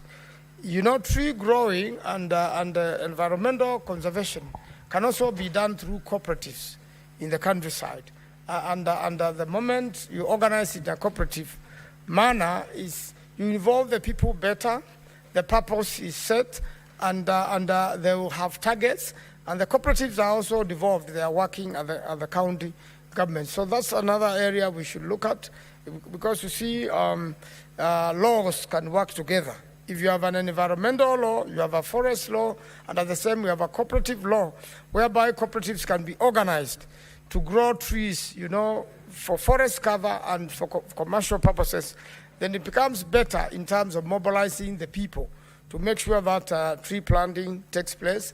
And even in cases where the trees need to be watered, then you have an organized team which will make sure that these trees get there. But I want to emphasize, Mr. Speaker, that we will be best if we do seedlings appropriate to a climate area. And also if we conserve the trustlands, Mr. Speaker, so that the normal natural bushes or trees can be allowed to grow, to make sure also that area is covered. And I believe through this, Mr. Speaker, and this very important law, we are going to conserve our environment, we are going to improve the climate of the world, we are going to deal with the poisoning of the climate by carbons, we are going to slow speed of wind, and even in a lot of occasions, then we are going to make sure that rains come back to areas they have abandoned, because the clouds will simply be swept quickly by the winds, because the trees are the ones who slow the winds and eventually increase rainfall, and that goes on to improve the ecosystem, because it is repeated and it continues to happen. And therefore, availability of water is important. Damming, like Thwake Dam, silted dams, and even porous dams, and even gabions, to make sure water is here and at the same time trees are grown and planted. Mr. Speaker, I want to support and congratulate the Senator for Garissa and hope that this will apply in the harsh climates like his county and my county, and will increase the tree cover of the country. Mr. Speaker, I beg to support, and I thank you. Thank you, Senator Manzo. Senator Mundigi. Asante Bwana Spika kwa kunipa nafasi niweze kuchangia mjadala wa Senator Haji wa Garissa kuhusu upandaji wa miti ama mambo ya mazingira. Asante Bwana Spika, yangu ni kusema mjadala huu utasaidia kaunti zote 47. Sasa siku hizi tunaongea mambo ya kaunti 47, tuongee mambo ya milima, tunaongea mambo ya kaunti 47. Ningeomba serikali iweze kufuatilia Bwana Spika. Hii ni mjadala inaweza kusaidia kila mwananchi, kutoka ule ako chini mpaka ule wa juu, ama ule wa juu mpaka wa chini, kwa sababu mambo ya upandaji wa miti itatusaidia sana. Kwa sababu ningekumbuka ambaye ilikuwako wakati tulikuwa watoto, wakati wa uongozi wa Rais Moi, kulikuwa na mambo ya mmonyoko wa udongo na mambo ya upandaji wa miti, na ilikuwa inafuatiliwa na njia ile ya makini sana, na ndio naona miti mingi ambaye wale wanaselekea saa hii kwenda kuimba miti kwa msitu ni ile miti ilipandwa wakati huo. Bwana Spika, ningeomba kama tunaweza fuatilia maneno kama ile ya zamani, pia tunaweza kufaidika kaunti zetu zote. Kitu ya kwanza ningeomba Bwana Spika, mambo ya upandaji wa miti ifuatiliwe na njia ile inafaa, kwa sababu unakuta kaunti nyingi Bwana Spika haina maji ya kutumia, na pia hiyo maji ikitumika, hiyo ingine inaweza kutumika mambo ya upandaji wa miti. Bwana Spika, ningeunga mkono, kwa sababu kama kaunti yangu ya Embu County unakuta kuna sehemu kubwa sana ni mambo iko na ukame kama Kariza County. Kwa hiyo ningeomba Bwana Spika, tukifuatilia serikali yetu ya Kenya Kwanza wezi kuangalia njia maanani ikiangalia kaunti zile zingine Bwana Spika, ndio kama kaunti tuwe kwa mstari wa kwanza tuweze kupata maji kama damu zile tuliahidiwa na serikali, kama Kamomo damu, kama Thambaran damu, kama zile zingine zote, na pia kuwe na water pans. Hizo zote maji ikipelekwa hiyo milima ambaye kama kienda upande ya Mbere, iende Kiambere, mlima Kiambere na Kianjiru na pia Ndune, utakuta watu watatumia hiyo maji na njia ya kutumia hiyo maji, na pia Bwana Spika itasaidia sisi mambo ya upandaji wa miti, na wakati huo pia itatusaidia kila shule zote za msingi na sekondari zitakuwa na njia ya upandaji wa miti na itakuwa tumeweka maanani. Bwana Spika, ningekumbuka zamani wakati nilikuwa mtoto mdogo Bwana Spika, nilikuwa najua wakati tulikuwa na gonjeka, wakati ule hospitali zilikuwa mbali sana, lakini kwa ile misitu ya zamani ingawa ilikatakatwa, nilikuwa naona mtu akiumwa na tumbo Bwana Spika, ama akiumwa na kichwa, unakuta anaingia kwa ile msitu, anakuta kuna dawa, anakunywa hiyo mti ama anaweka kwa kidonda, inapona. Kwa hiyo Bwana Spika, ningeomba hii mjadala wa Bwana Anji iweze kuweka miti kama hiyo, kuwe na wanasayansi wanaweza kuangalia miti kama hiyo. Bwana Spika, miti kama hiyo itakuwa ikitusaidia mambo ya kupata hela, na pia itatusaidia mambo ya kupata dawa, na pia mambo ya mazingira. Wakati ule wa zamani Bwana Spika, watu wengi kulikuwa na mambo ya monyoko wa udongo Bwana Spika, walikuwa na pia njia ya mitaro ilikuwako. Kwa hiyo serikali ningeomba isikilie hii maanane, pia iajiri wafanyikazi ambao wako na elimu ya kutosha Bwana Spika, wa kuonyesha watu vile watapanda watakata mitaro ndio tuweze kuzuia maji. Bwana Spika, mambo ni mingi sana. Kaunti zetu unakuta gavana wengi hawafikiri mambo ya mazingira Bwana Spika. Kuko na makaunti, kuko na ile town kidogo Bwana Spika, kuna pia maofisa ya afya weze kuendelea kule masinani. Kama kuna takataka nyingi kwa market zetu, iweze kuwa kupelekwa na njia ile nafaa, inaondolewa zote, ndio iweze kuwa ainuki vibaya, ndio uwe kaunti zetu na watu wakitembea kwa njia hiyo kaunti inakuwa kama mzuri. Bwana Spika, wiki mbili zilizopita nikiwa mwenyekiti mdogo wa kamati ya agriculture, tulitembea kule mji wa Dodoma. Unakuta kwa sababu sahi wanaandaa mji wao uwe mzuri, unakuta wametengeneza vizuri, kuko na mambo ya miti inatoka huko, na unasindwa ukitoka kwa mpaka wa Kenya na Tanzania ama mpaka wa Kenya na Uganda, unasindwa kwani Kenya yetu inaendaje? Kwa hiyo management ya mambo ya kaunti zetu ama serikali zetu unakuta iko na sina na kaunti zingine. Enda ukute saa hii ile miti mikubwa inatoka Uganda inakuja hapa. Kwa hiyo inaangalia. Bwana Spika, ningeomba hata mambo ya biashara, mambo ya ukatanji wa miti iweze kuangaliwa. Bwana Spika, ningeomba hata kuna vitu nyingi sana kama watu wale wanakata majani ama kitu yoyote ambayo inaweza kutusaidia mambo ya usuru iweze kuwekwa maanane. Kama Bwana Spika, ningesema kama kaunti yetu ya Embu kuna shinde hapa na pale juu ya mti inaitwa murasito komogoka, inaweza ufanye upelelezi uweze kuona kama itatete hata kama dawa ama vitu zingine inasaidia nchi yetu ya Kenya tuweze kupata vitu kama hizo. Kwa hiyo Bwana Spika, naunga mkono, lakini mpaka kuwe na wensahanzi wanaweza kuangalia vile miti yetu tunapanda itatuletea faida gani, itatuletea magonjwa gani, itatusaidia namna gani. Kwa hivyo ningeomba Bwana Spika, mpaka serikali ya Kenya Kwanza iweze kuweka maanane mambo ya upandaji wa miti, ukute shule zetu zote zinapanda miti siku ile, hata watoto wandogo wako na msitu katika zile shule zetu. Bwana Spika, ingine ningeomba mpaka kuwe mambo ya kukatakata miti, uwezi kata miti kama una barua ya chief ama ya security ama wale watu wanasimamia misitu. Kwa hiyo Bwana Spika, hii mjadala ni mzuri, lakini inaweza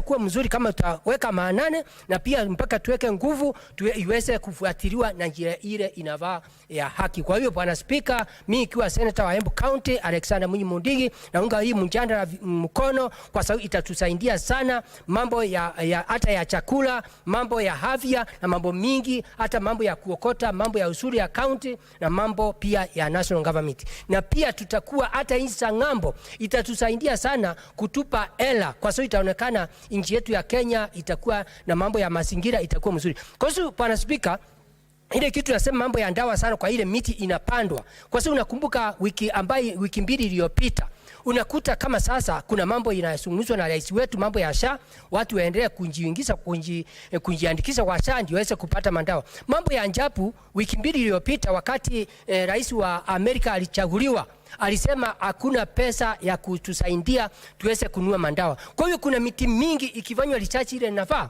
Utakuta serikali hata nchi ya ng'ambo ikikataa kutupatia hela na nchi ya Kenya ikuwa na shinda na hela, mtu atakuwa anagonjeka kidogo, anaingia kwa ile msitu, turudi mambo ya kisamani. Na hiyo mambo tukirundi itakuwa inatusaidia ndio tuweze kukaa vizuri. Kwa hiyo Bwana Spika, mimi naunga mkono mambo ya mazingira vizuri na mambo ya upandaji wa miti nikiwa senator wa Embu County, naunga mkono. Asante. Ni mimi Daktari Alexander Mundigi.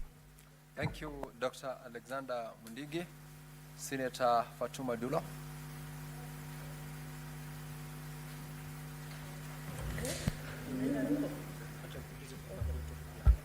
Thank you, Mr. Speaker. Mr. Speaker, let me take this opportunity to thank Senator for Garissa, Senator Abdul Yusuf Haji, for this bill that is long overdue. Mr. Speaker, or rather the amendment to the bill. Mr. Speaker, the issue of forestation and also climate change is like, you know, it's taken aback, because this is really very important to our country, and we are facing a lot of drought in this country, more specifically in the northern part of the country.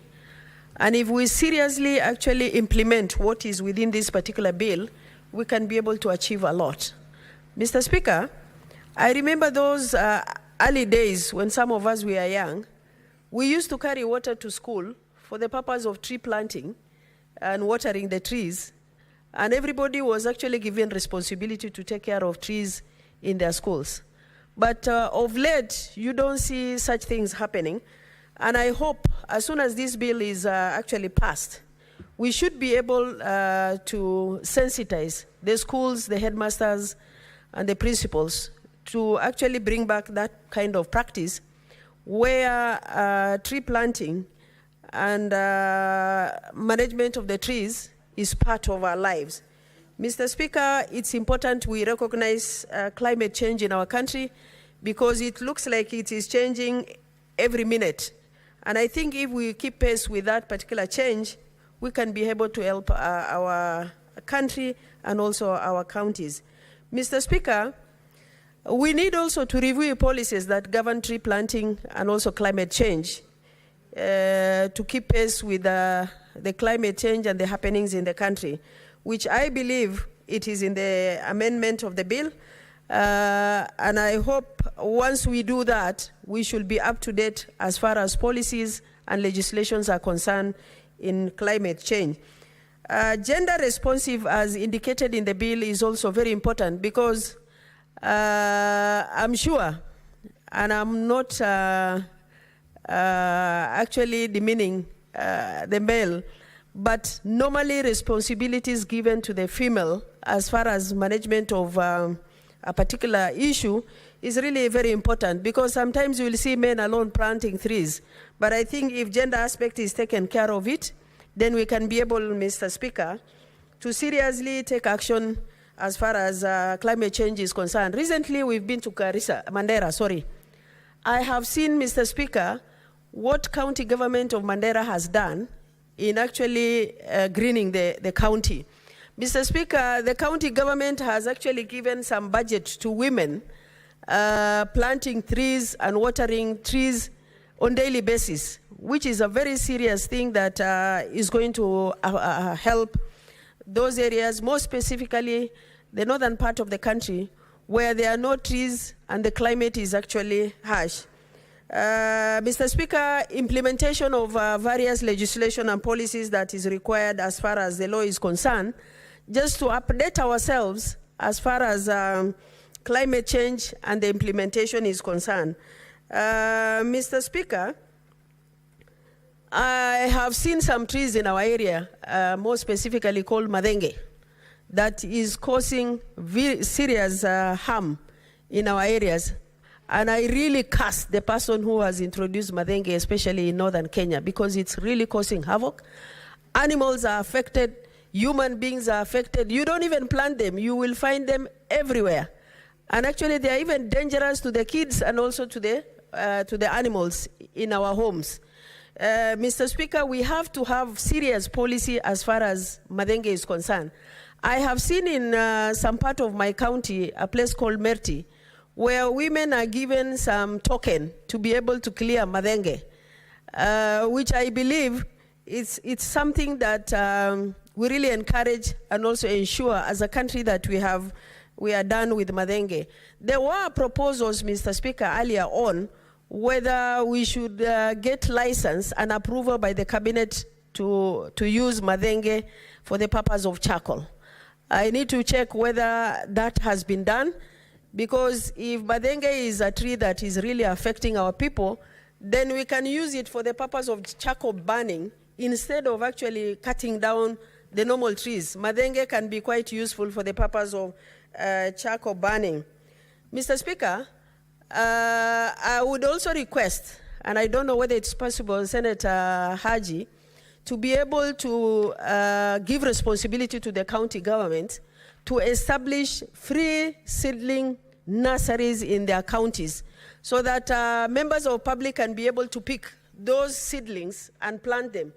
When I look back, I will see Ministry of Environment, which is called Forest Department, normally selling those seedlings. But I think as a country, if we can be able to provide the free seedlings to the members of public, they can be able to plant those trees very well and ensure that they have taken care of them in their counties. Finally, Mr. Speaker, the issue of licensing trees for medicinal purposes. We have so many trees and plants that are quite useful for the purpose of medicinal. Mr. Speaker, we need to carry out research in our country to make sure that those seedlings are useful. You will see that today, if you go to the chemists and hospitals to buy those drugs, they are quite expensive. When we have actually trees and herbs that are available to ourselves, and it's only a matter of actually financing research to make sure that they are utilized properly and they are going to be used in a proper manner, then they can be able to help our country. And we need to license those individuals who are ready to convert the trees and plants for the purpose of medicinal purposes. Otherwise, I wish to congratulate Senator Haji for this important amendment to the bill, and I hope it will see the light of the day, and also implementation of the same by relevant institution. And also we should be able to, Mr. Speaker, finally, to domesticate international obligations as far as we are concerned in our country, because you will find sometimes you have international obligations at the international level, but most of the time we don't domesticate them, and that has also been provided for in the bill, and I hope it will be able to help us and enrich the bill and also the objective it was actually proposed for. I thank you, Mr. Speaker. Thank you, Senator Dula. Senator Miraj.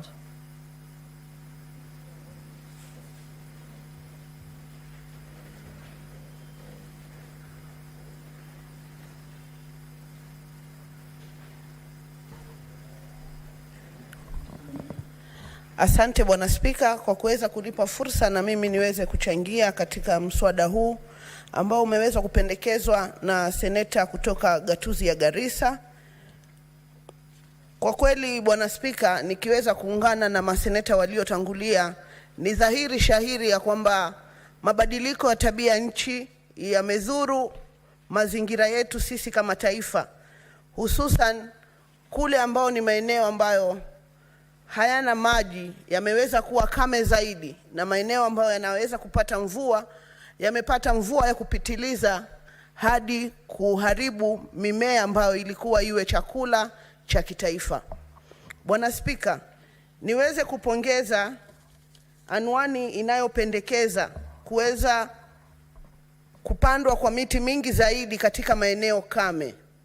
Hii ni dhahiri shahiri ya kwamba rais wetu alipoingia mamlakani aliweza kutenga siku moja ya kitaifa na kuweza kuiweka huru ili taifa zima liweze kupanda miti.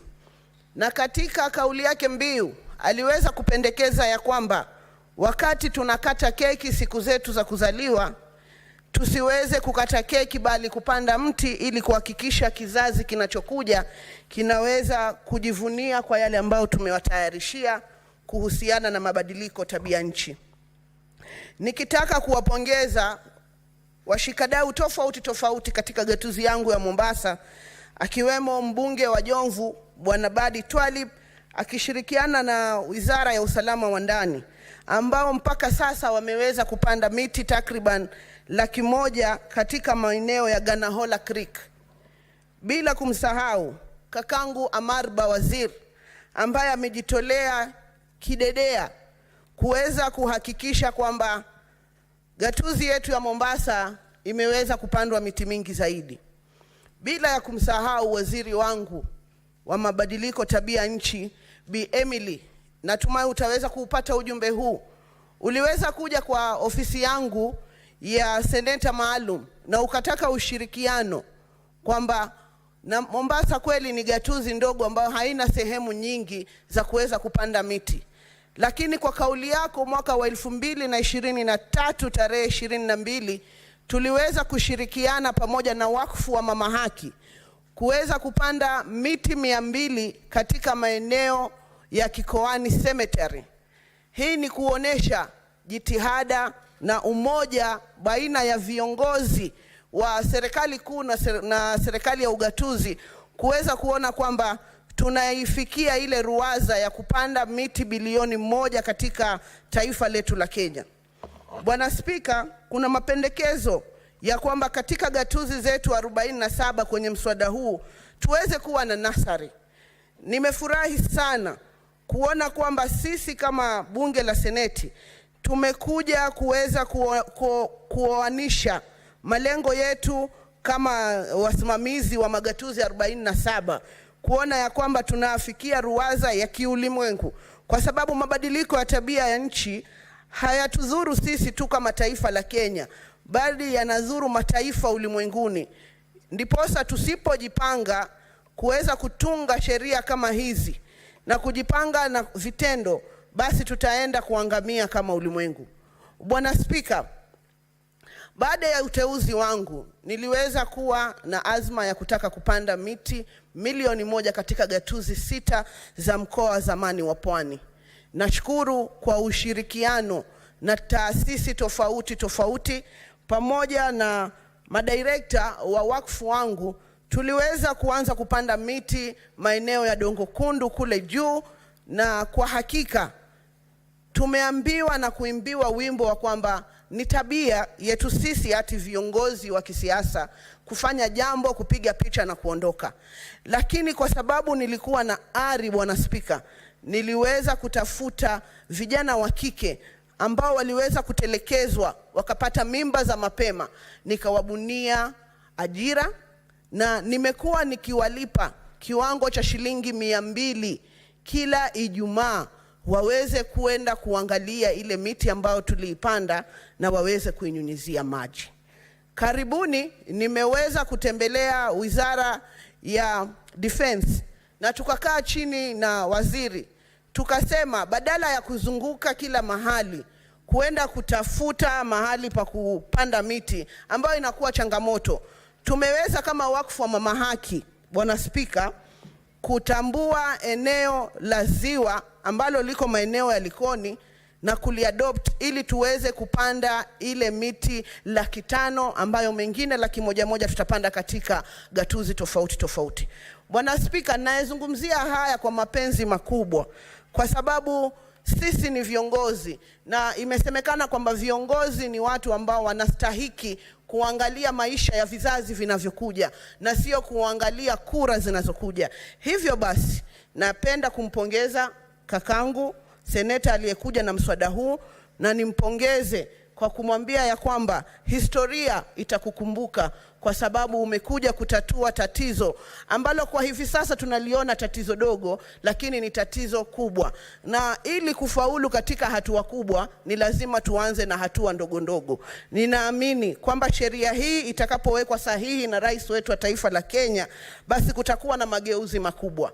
Yangu ni kurai kwamba tunapokuwa tuna implement, Bwana Spika,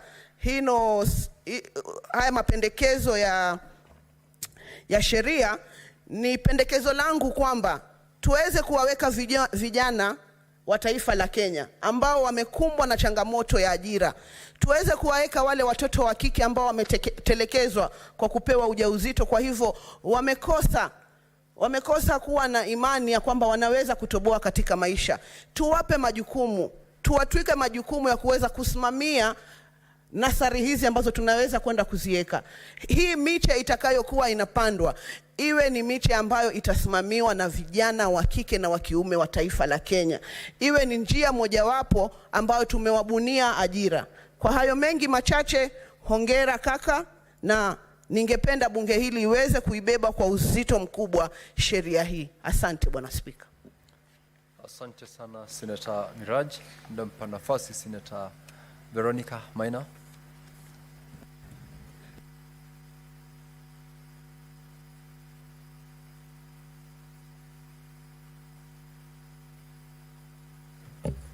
Give Senator Veronica the microphone, please. Thank you. All right, thank you. Proceed, Senator. Thank you, Honorable Speaker, for this opportunity.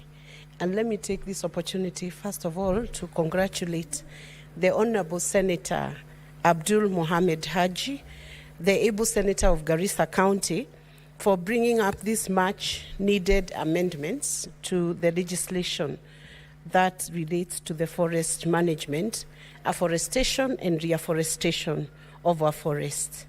Let me first say the reason why these amendments are so crucial and timely is because a time has come for counties to be very intentional in how they promote afforestation and reforestation.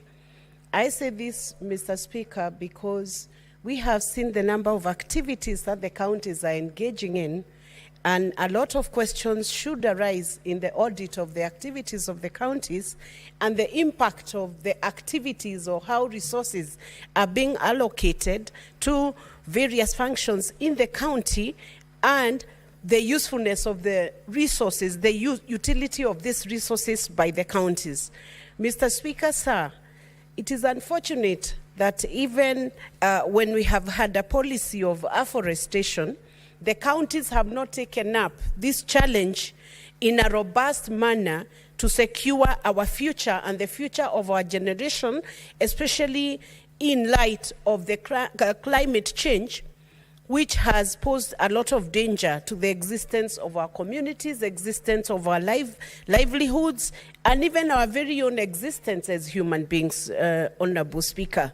If you visit other jurisdictions, you will find that governments and communities have become very sensitive to how the environment is being managed and how it's being conserved. Indeed, many incentives are offered in other jurisdictions for proper conservation and for proper management of forests, conservations of a natural environment, including lakes and seas, Mr. Speaker. But unfortunately, we have not reached a level of sensitivity within our governance system where it becomes a lifestyle, Honorable Speaker, like what we have seen in places like in Norway. Honorable Speaker, if you visit, you have a chance to visit Norway or Sweden, you will be amazed by the number of forests that are in that area. You'll actually not know you have arrived at their capital city because the forest cover is very high, Honorable Speaker. However, we have had the very unfortunate incidents that pollution from other places has actually, through climate change, affected how our forests have been conserved, how our environment has taken up the climate change, Honorable Speaker, and it is time that these amendments are introduced and become law so that we move from policy to law and bind governments, both levels of government, both at national and at county level, to ensure that it has become our responsibility to implement management plans to ensure all forests, including public forests, Mr. Speaker, are properly conserved and properly managed. Honorable Speaker, we have noted also, and I have noted, Honorable Speaker, that unfortunately this has remained a call from the national government, which is a lone call and only happens if a certain date is stated as a National Tree Planting Day. However, this legislation now must make it a grassroots lifestyle, Mr. Speaker, so that every corner of this nation can then enjoy a better forest cover. And eventually, Mr. Speaker, we will find that even food security will be more assured with a better forest cover. If I look at the expanded functions of the service, I want to congratulate the Honorable Speaker, because it has captured even a sort of an audit system for the forest cover after implementation of this legislation. And I've also noted part of the purpose of this legislation is to go beyond governments and reach out to corporates to be part, and private sector and private entities, community-based organizations, to be part of this exercise of afforestation and reforestation, Mr. Speaker, so that it does not become the president himself calling for 10 billion tree cover. His lone voice alone will not be able to help the whole nation. It has to be a call that must go down to even families, Honorable Speaker, that every family, whatever land they have, they must look and see how much trees can we plant within this homestead. And Honorable Speaker, when we're talking about the trees, it's not just the normal indigenous trees. It is even the fruit trees, which become useful to the families, useful to the community. They also bring in the income from the excess harvest they might have within the homestead. So it is encouraged that everybody takes part of this exercise, Mr. Speaker.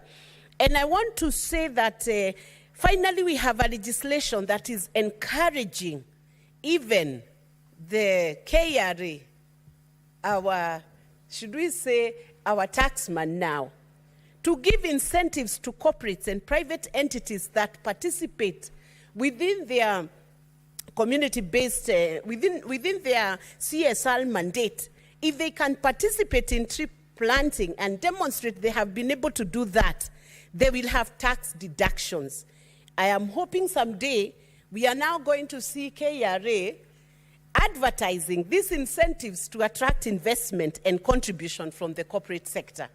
Honorable Speaker, we know most of the time KRA is known for advertising for people to pay taxes.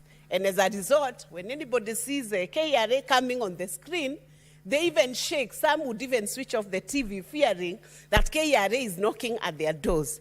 For once, because I know they have needed to mend that image and make it a little better, I hope KRA will seize this opportunity to now advertise incentives and help us do this forest cover across the whole country. In fact, if they do a good job in this advertisement, you will be shocked to see that Safaricom will be the first online to go out to do tree planting. Kenya Airways, whom we have been discussing a lot about in this house, and we are happy to note now they are posting profits. They are not posting losses after this house had made a very heated, animated debate on why KQ should not be allowed to continue existing. But it is good to see they have been turning around, and I hope they continue to improve their service. We will be seeing Kenya Airways being in the lead in ensuring that we have a forest cover. And corporates are going to account to the public on what they are doing, even in tree planting in different counties. EABL, which has been very... it has been very strategic in the manner in which it's handling matters of environment. We want to see a better report, even from EABL. Improve the tree cover in the counties. And of course, there are many other corporates and entities which are within the Republic of Kenya, which can assist in making sure that we have tree planting programs, and also including the youths in the program, Honorable Speaker. Can you imagine that entities may not even have, people may not even have enough seedlings to go planting out there, while working with county government, national government, private entities, the youths can be engaged to do the tree planting nurseries. What has stopped us from doing that? Why can't we now then, after this legislation is passed, use this legislation to ensure that our youths are engaged? And I want to request the Honorable Senator to ensure that in the crafting of this bill, you do an incorporation of how the youths who are energetic and whose energy can be used for tree planting nurseries, for grooming nurseries, to come on board and help us do the seedlings. And I want to also say, looking at the functions that have been assigned under Section 8 of this, the Environmental Laws Amendment Bill 2024, when I look at those functions, and I look at the service being entrusted with ensuring that they implement management plans. In those plans, we want to see inclusion of the youths and the women. And why do I say this? Because I have noted certain groups of women have been trying to do the tree nurseries, Honorable Speaker. And we must be able to encourage them. And I want to ask the private entities to be able to pick up those groups, not those groups who are managing those tree nurseries, and ensure that they are propped up, they are funded, and they are paid for the time they are using to do the tree planting activities. And the service should be mandated together, working together with county governments to ensure that the research is properly done for all the counties, so that the species of trees which are not suitable for certain counties must not be allowed to grow in certain counties or must not be planted, so that it's not a blind exercise. It is an exercise that is informed by research and is informed by best species being sent to the accurate counties, to avoid a situation where we have the blue gum. It is called, in Kikuyu, it's called ni kama inakunywa maji. It sucks water from the soil. We should not have that blue gum within the areas where it is just accumulating and taking water away from the environment. But in its place, we should have the scientific researchers tell the counties what kind of trees are suitable to which counties. So this service has a lot of work to do. And they must work, not in a commercialized sense, but driven by purpose to ensure that counties will benefit from this legislation. And then, Honorable Speaker, I want to call out and to congratulate the groups that have been doing certain very good work. Babu Project Group, which is driven by 20 women groups in Kamahoha Ward. I have not known them myself, but they have reached out to my office to say that they are doing bamboo for Kenya, and they are women groups. They have organized themselves, made their own initiative, and if these grassroots women can do that, how much more can each of us then do to ensure that we promote afforestation and reforestation? And even for ourselves as individuals, what is it that we can do to help these groups become better?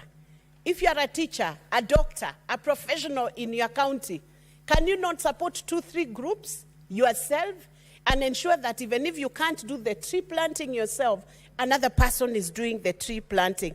It's how innovative we become.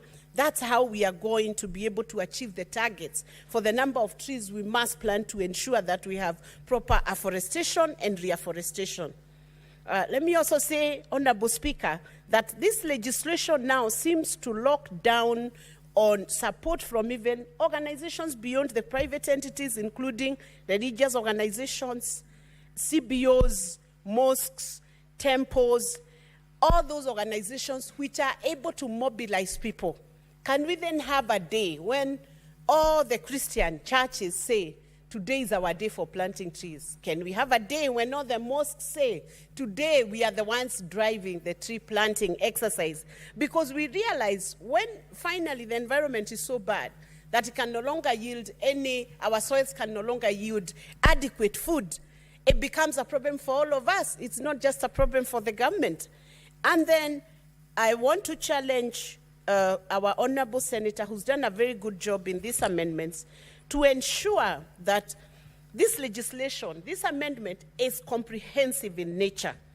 We must no longer have forests like Gong forests becoming a real scare for anybody passing near there, thinking that if you have a tire burst anywhere near Gong forest at night, the worst that would happen to you because you are next to a forest is insecurity.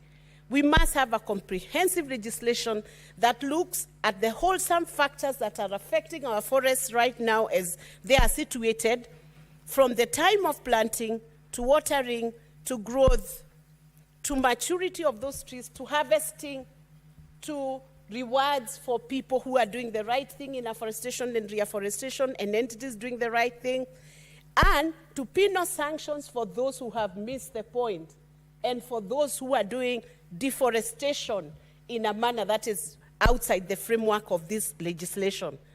And Honorable Speaker, when I speak of security now around these forests, Honorable Speaker, let me note that we have faced a crisis on issues of femicide. It is unfortunate that we find that sometimes the women who have been butchered, their bodies have either been thrown in rivers or have been thrown in forests. Honorable Speaker, and not just the women, even all persons that may have faced such calamities, Honorable Speaker, it is a big shame and it is terrible.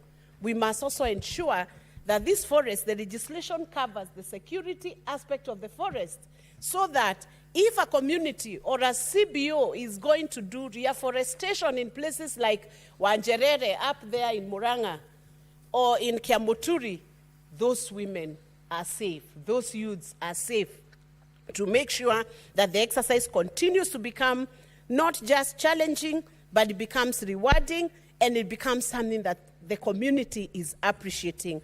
With those many remarks, or few remarks, I want to congratulate the Senator and to hope that this Environmental Laws Amendment Bill will be passed by the rest of the Senators. Thank you. Senator Wamatinga Wahome. Thank you very much, Mr. Speaker, for giving me this opportunity to also contribute to this important amendment that has been moved by a member of County of Garissa, the Senator for Garissa. Indeed, Mr. Speaker, environmental conservation, afforestation, and taking care of the climate change, ensuring that our future generation get a sustainable environment, is a responsibility that we have both legally and morally. Having said that, Mr. Speaker, it cannot be overemphasized that climate change has led mostly the third world countries in Africa to suffer the most. We've seen changes in rainfall pattern, we've seen extreme droughts, we've seen extreme floods, and Mr. Speaker, these has mostly affected children and women living in the rural setups. It is also not lost to us, Mr. Speaker, that fundamentally most of the African nations, Kenya included, failed to establish well-structured urban setups, and therefore, whenever there are disasters that has been occasioned by floods, they suffer the most. Mr. Speaker, sir, I would want, therefore, to take this opportunity to thank the Senator for Garissa for having come up with these amendments, because this is what Kenyans are expecting from us. Mr. Speaker, sir, it is in this line that Wamatinga Foundation, one that I founded and lead, established a club toto in primary schools, club teen in secondary schools, so that we can try to encourage the youngsters at their young age to take environmental protection, tree planting, and most importantly, tree growing as their responsibility. We know that we have had this campaign in successful governments, but Mr. Speaker, An important misstep that we've continued to miss is that we plant trees, but we don't grow them. Many a times, we've gone on drives and mass planting trees, but then they are left at the mercy of the nature to mature. This is one of the major challenges, and therefore, we need to have a change, a paradigm shift in the way we do it. We move from tree planting to tree growing. And this can only happen if we embrace a culture that will encourage people, and I like what my fellow senator, nominated senator and the future of Murang'a has said, that indeed we must create incentives around tree planting so that it does not only attract tax relief, but also in a way that corporates can be able to engage in a way that they'll reduce their tax burden. This way, Mr. Speaker, we'll create enough incentives so that we can ensure that corporates participate in tree planting and tree growing, and we can see that these trees get to maturity. Mr. Speaker, we know that there are new emerging markets of carbon trade. These, and I'm happy to be a part of the RANS committee that tried to debate and debated on the way it can become tradable in the local market. Mr. Speaker, it is also not lost to us that the change in the geopolitics internationally, and more so the election of a new president, Donald Trump, who does not seem to put as much emphasis in extending the helping hand to the third world countries, it is a challenge to us to come up with innovative approaches that will ensure that we sustain our projects without over-reliance on donor funds. And this is why, Mr. Speaker, sir, I would want to thank and to encourage all Kenyans. And mostly I would want to start by thanking the President for the introduction of some of these taxes, that is like the eco-levy, that will ensure that people are enticed not to consume goods produced from outside, but at the same time, and kind of a tax regime that will ensure that those who produce locally and environmentally friendly goods also get a kind of tax relief. And these are some of the things, Mr. Speaker, that I think we as senators should be on the forefront to champion, because we must now look at the world dynamics and be also fully aware that the change of geopolitics in the world can affect this country, because mostly we've relied on budgetary bridging gap measures that are donor-driven. Mr. Speaker, having said that, I would want also to say that it is also our role as senators to encourage our county governments to ensure that they embrace agroforestry as a way of employment. Mr. Speaker, sir, trade in forest product can be a good source of employment, also a good source of own source revenue for the county government. But this can only happen if we ensure that we encourage our people, we encourage our counties to not only create a nurseries for seedlings, but also to portion a substantial amount of money in this sector, so that as we seek to protect the environment, we'll also be increasing our own source revenue at the same time. Mr. Speaker, sir, it has been said, and I want also to emphasize, there are some species of trees that have been planted, and it is also important to note that the colonialists introduced these species of tree because by the time they were coming to colonize this country, there was a lot of swamps around, and therefore they brought a brugam, eucalyptus, so it's called, so that they could be able to absorb as much water. Several years down the line, Mr. Speaker, now we have a situation where we have a declining water level, we have declining riparians, we have declining rivers, and therefore we should also, as a government, ensure that we make planting of eucalyptus, or commonly known as the brugam, illegal, and the ones that have been planted, and especially along the riverbanks, should be felled, because if we don't do that, then we know that we will be encouraging desertification, and most importantly, we will be seeing that the water levels in our land continues to reduce. Mr. Speaker, sir, finally, as I wind up, I want to also encourage members, as we embrace the tree planting day, it is also a responsibility that we should take. Whichever occasion one attends, be it a church, be it a wedding, be it a funeral, be it a fundraiser, to sensitize people on the importance of ensuring that we grow these trees.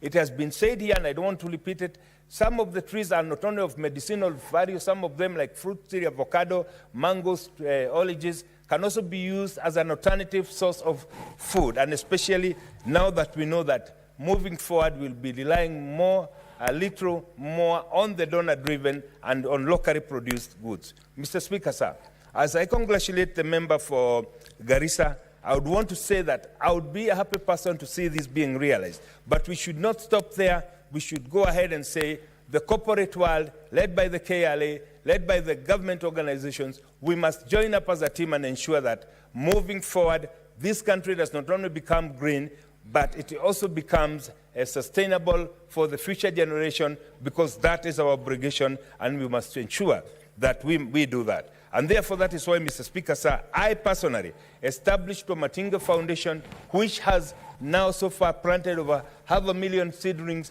and we will continue. And the way we are doing it is we are giving kids, and we've come up with an approach where we give school-going children and adopt a seedling, and then they grow with it. By the time they finish their school, they'll see that indeed it is in their hands to transform this country. Therefore, Mr. Speaker, Madam Speaker, I support. Thank you, Senator. Senator Kisang.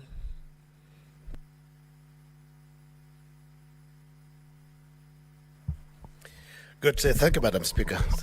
I rise, Madam Speaker, to support this forward-looking bill, amendment bill by Senator from Garissa, Madam Speaker. Madam Speaker, I remember 80s when I was in primary school and high school, and also early 90s, Madam Speaker, there was a lot of campaign across the country by the former president, the late Daniel Arap Moi, on afforestation. And campaigns went throughout the year. When in primary school, children were encouraged to plant trees and grow trees.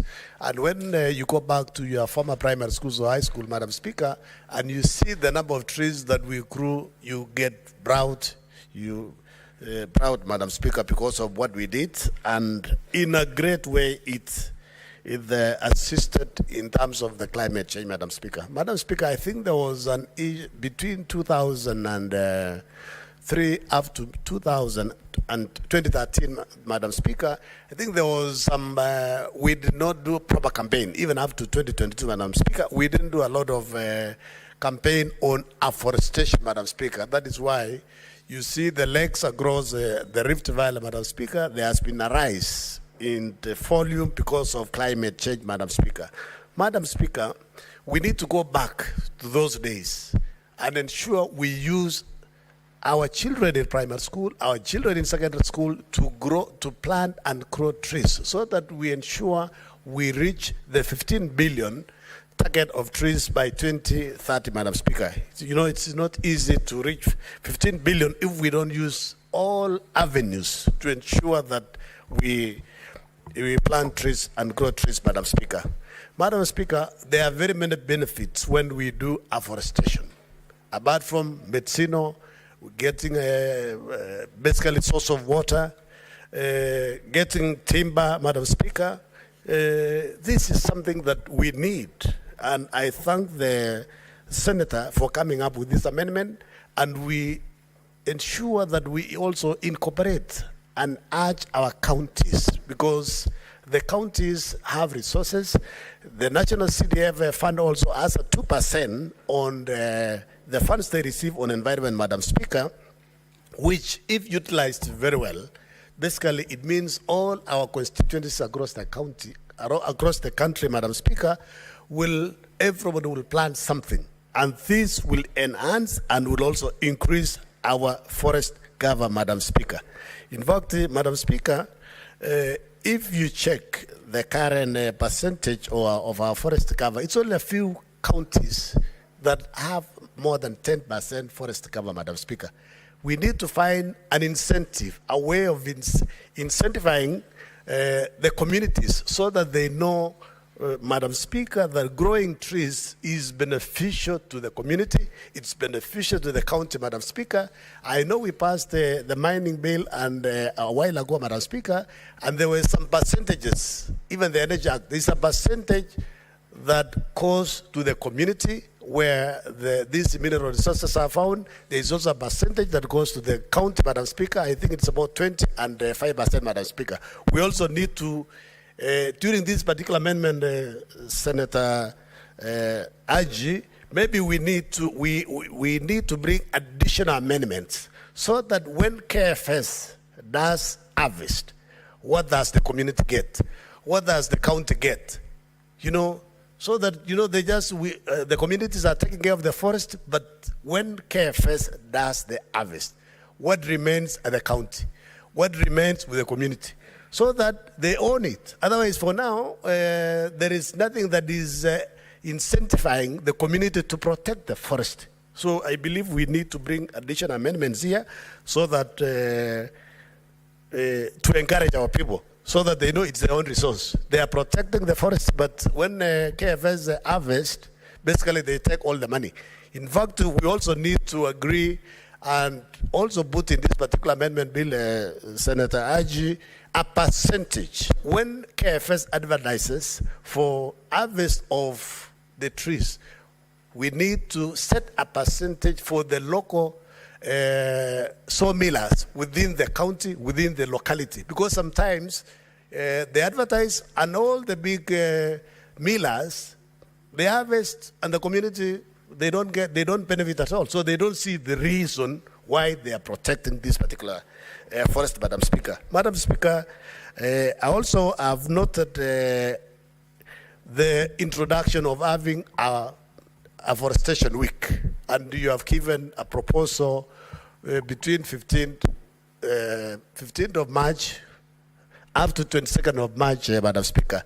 I believe we also need to look at this briefly because we know very well by April normally in our country, because we know our weather pattern, that there are a lot of rains. So maybe we need to shift that particular week from 15th maybe towards end of March or early April, so that by that time, the rains will have basically be across the country. Because if you plant around 15th and it is dry, basically there will be an issue.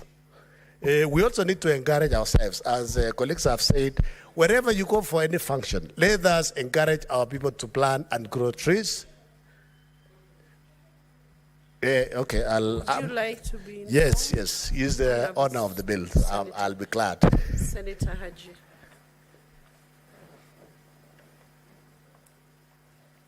Thank you, Madam Speaker, and thank you, Senator Kesang, for your submission and support of the bill.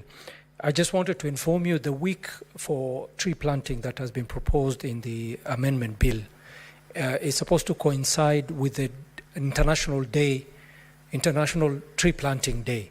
So in terms of moving, it will be a little bit difficult.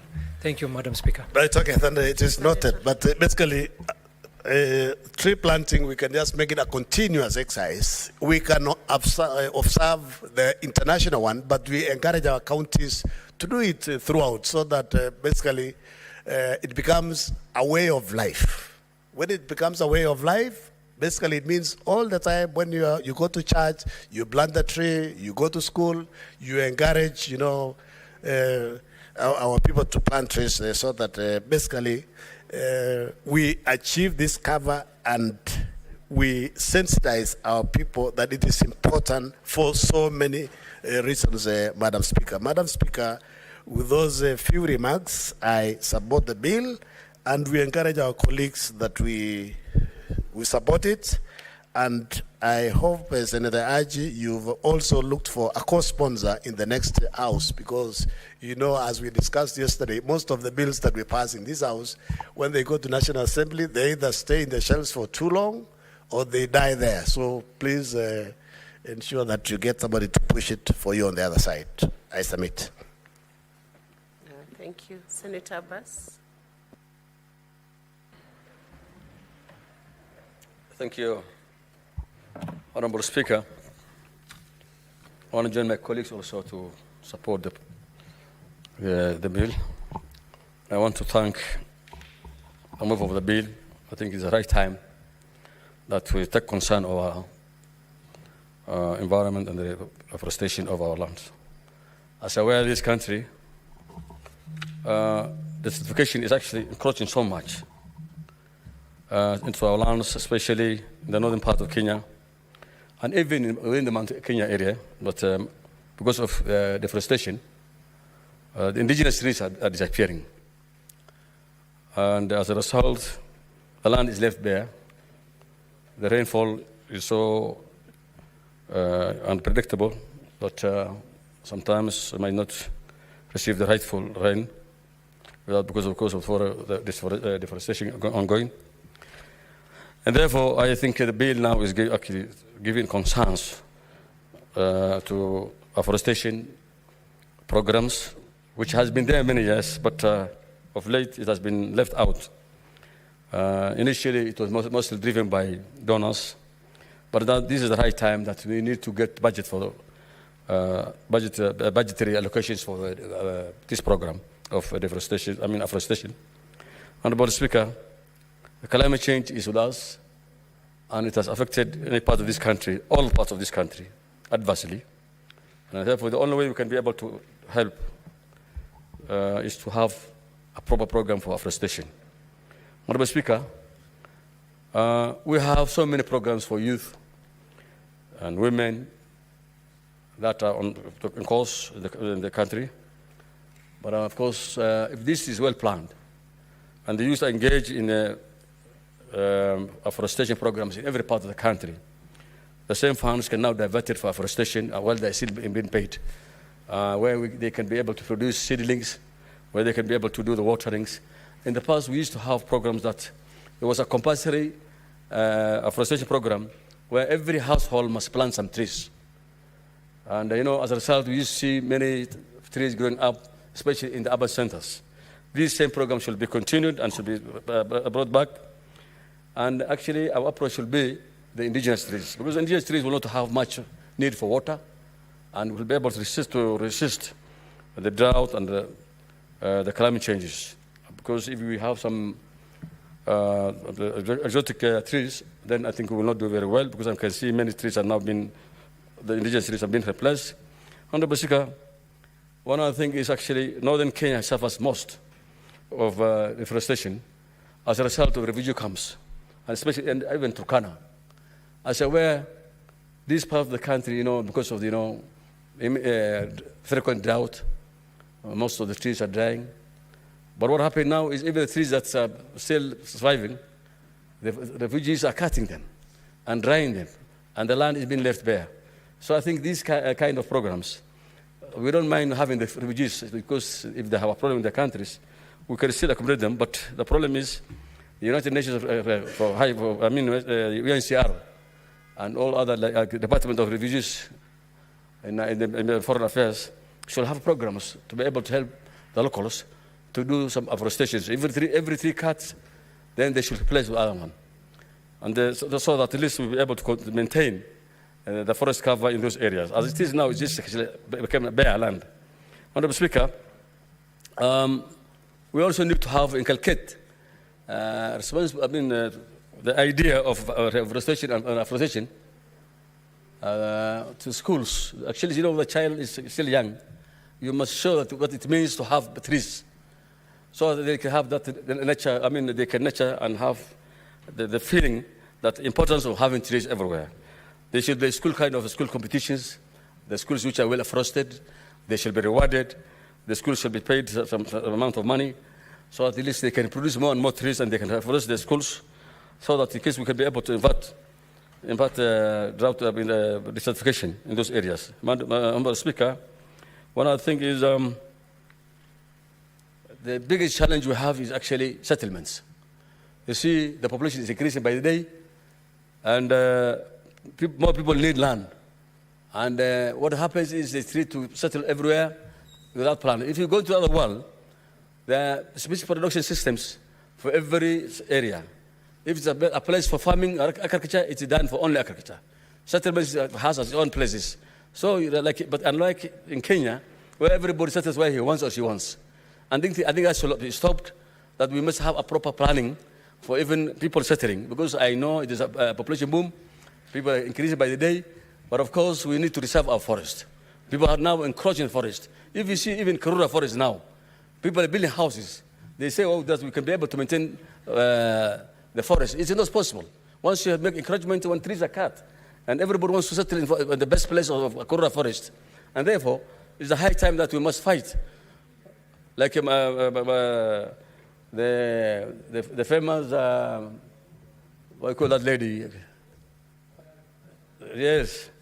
So we must fight for the maintenance of the forest, and stop those guys who have little money rushing to the forest site of Ngong and Karura and these places.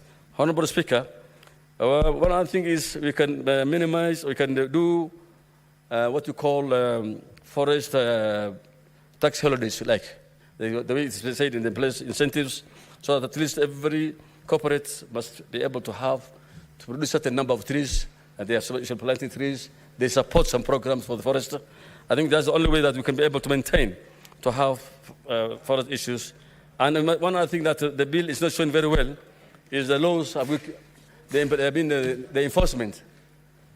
The enforcement laws in forestry, afforestation and reservation of the forest is actually very weak in this country. So I think we need to have a very strong laws to be put in place, so that at least the consequences of cutting trees and afforestation, so that we can be able to maintain our forest cover. With those few remarks, I beg to support the bill. Thank you, Madam Speaker. Thank you, Senator. Senator Wakili Hilary Sige.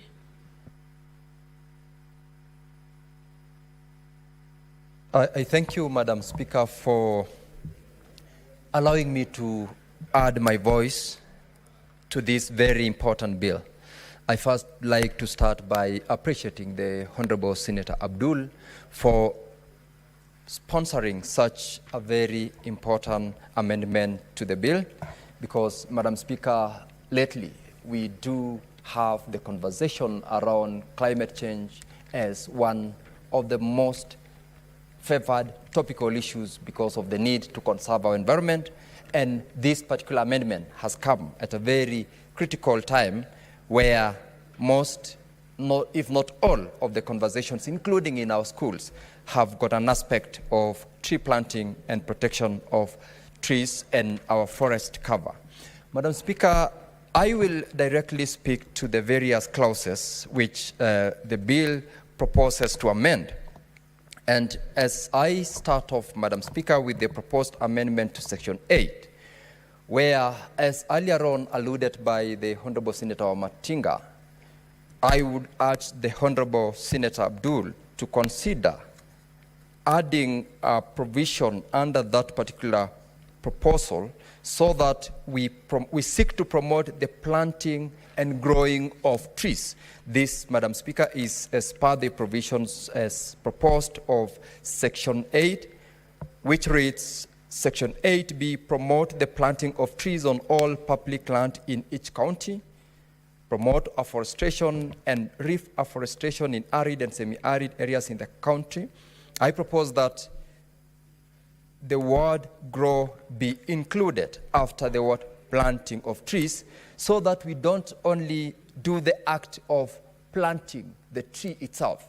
The most important aspect of tree planting, or rather afforestation, is growing of the trees, and it can only happen when we protect the trees which we have planted, and if that is possible, that will give a lot of effect to the provisions that is proposed to amend under Section 8, as well as Section 21 of the Forest Conservation and Management Act, subsection 1, which inserts an additional provision that will read, shall promote the planting of trees in all public land vested in the county government. Madam Speaker, that being a very important step in making sure that we achieve the objective of this act, because planting these trees without giving some policy direction in terms of law and even protection will not lead to us achieving those objectives. And I therefore urge the Honorable Senator Abdul to consider that provision. Secondly, the provision of Section 8, introduction of Section 8B-EB.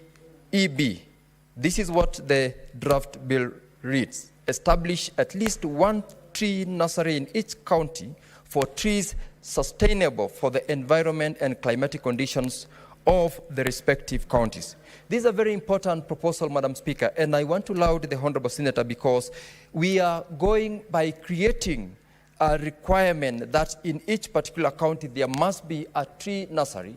We are not only going to be achieving the objective of planting trees, Madam Speaker, we will be enhancing the possibility of job creation. Earlier on, Madam Speaker, when the Honourable Senator Miraj spoke, she made reference to an effort that she's done in providing opportunities to young girls who've been retained in her foundation of tree planting.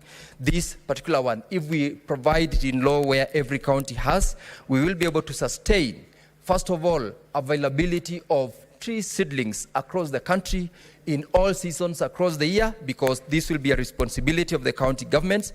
We will be creating job opportunities for the young ones who will be working in those tree nurseries. By extension, we are going to keep them engaged as against their being idle and engaging in activities which are not necessarily productive to them. Madam Speaker, when this provision is made into law, it is going to provide an aspect that is beyond just the growth of the trees.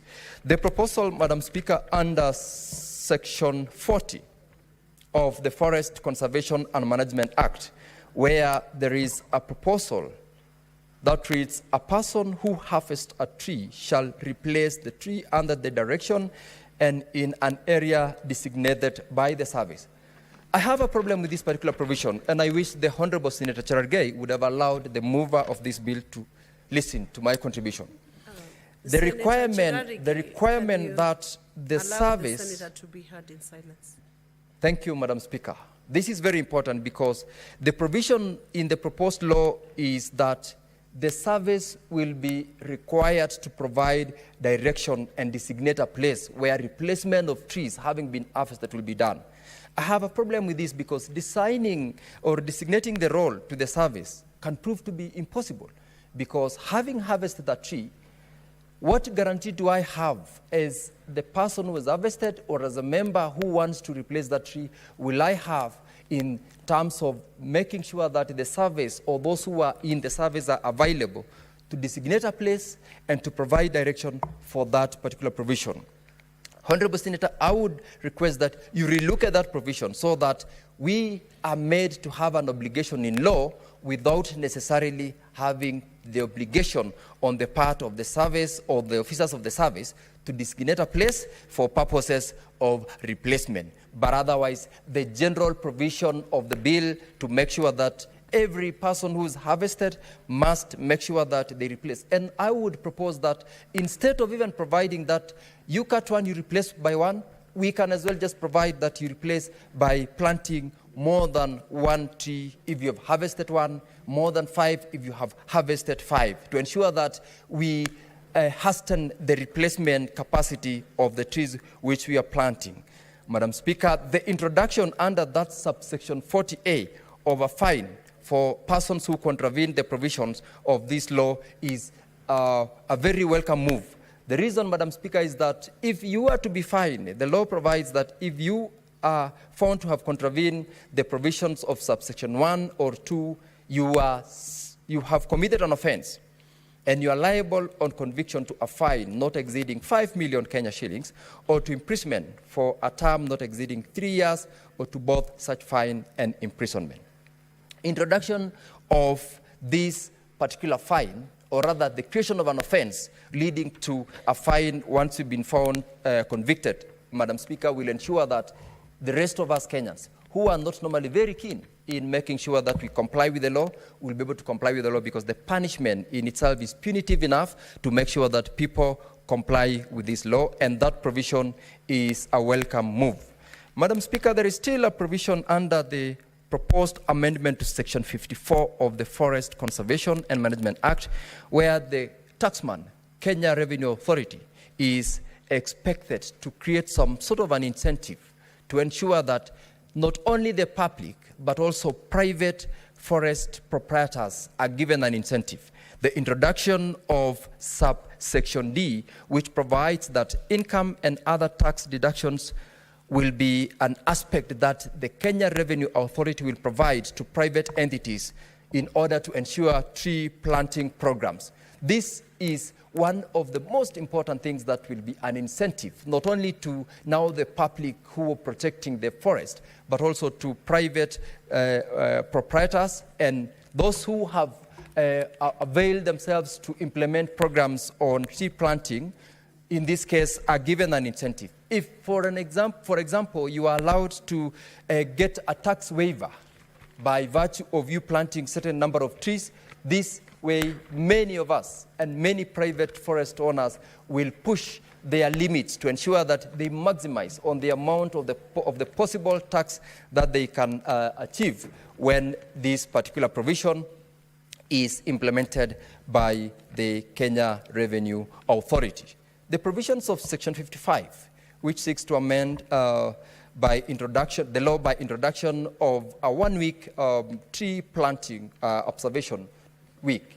In this will make sure that every Kenyan is under an obligation within that period of 1 week to support the process of tree planting, so that we run away from the pronouncements that we always rely on or expecting the president or his team of leadership to gazette a day.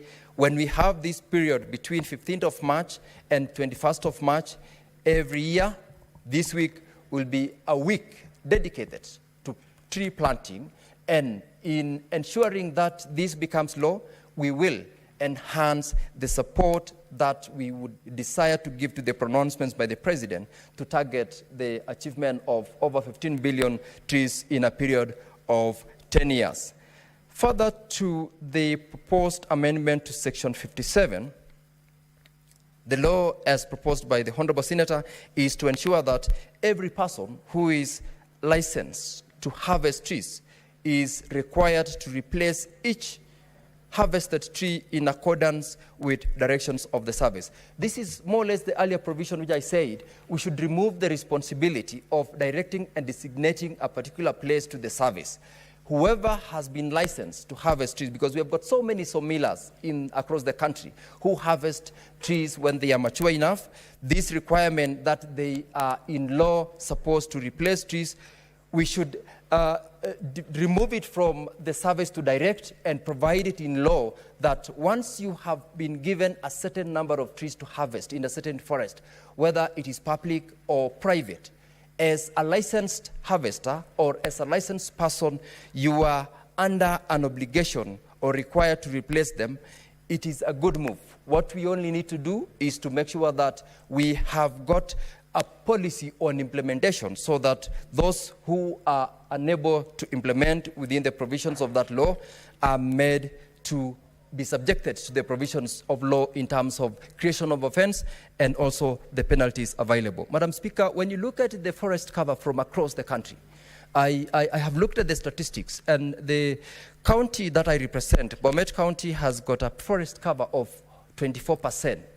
That is not enough. We are targeting to push to make sure that we have beyond 50%, and the sponsor of this bill, Senator Abdul, has got a forest cover of 10.3%. This is a very important proposal that Senator Abdul is making. It will support in ensuring that we not only achieve the presidential call to enhance tree planting to make sure that we achieve the 15 billion within 10 years, but also ensures that we go by the global move currently in terms of protection of the climate, protection of our forest cover, and the benefits that come alongside creation of very many forests within our areas.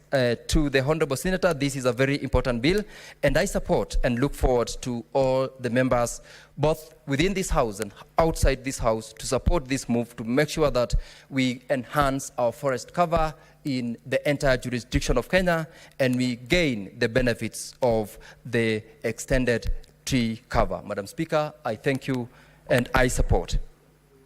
Thank you, Honorable Senator. Senator Margaret Kamar.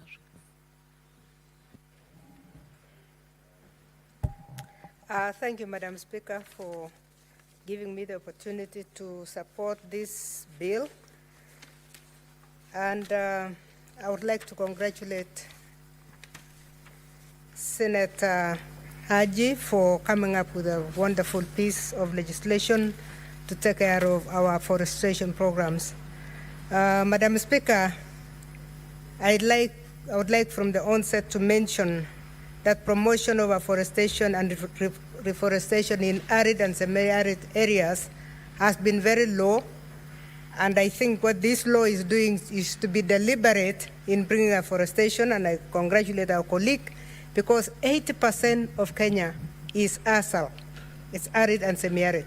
It's only 20% of the country that actually has enough moisture for us to say that you can plant crops.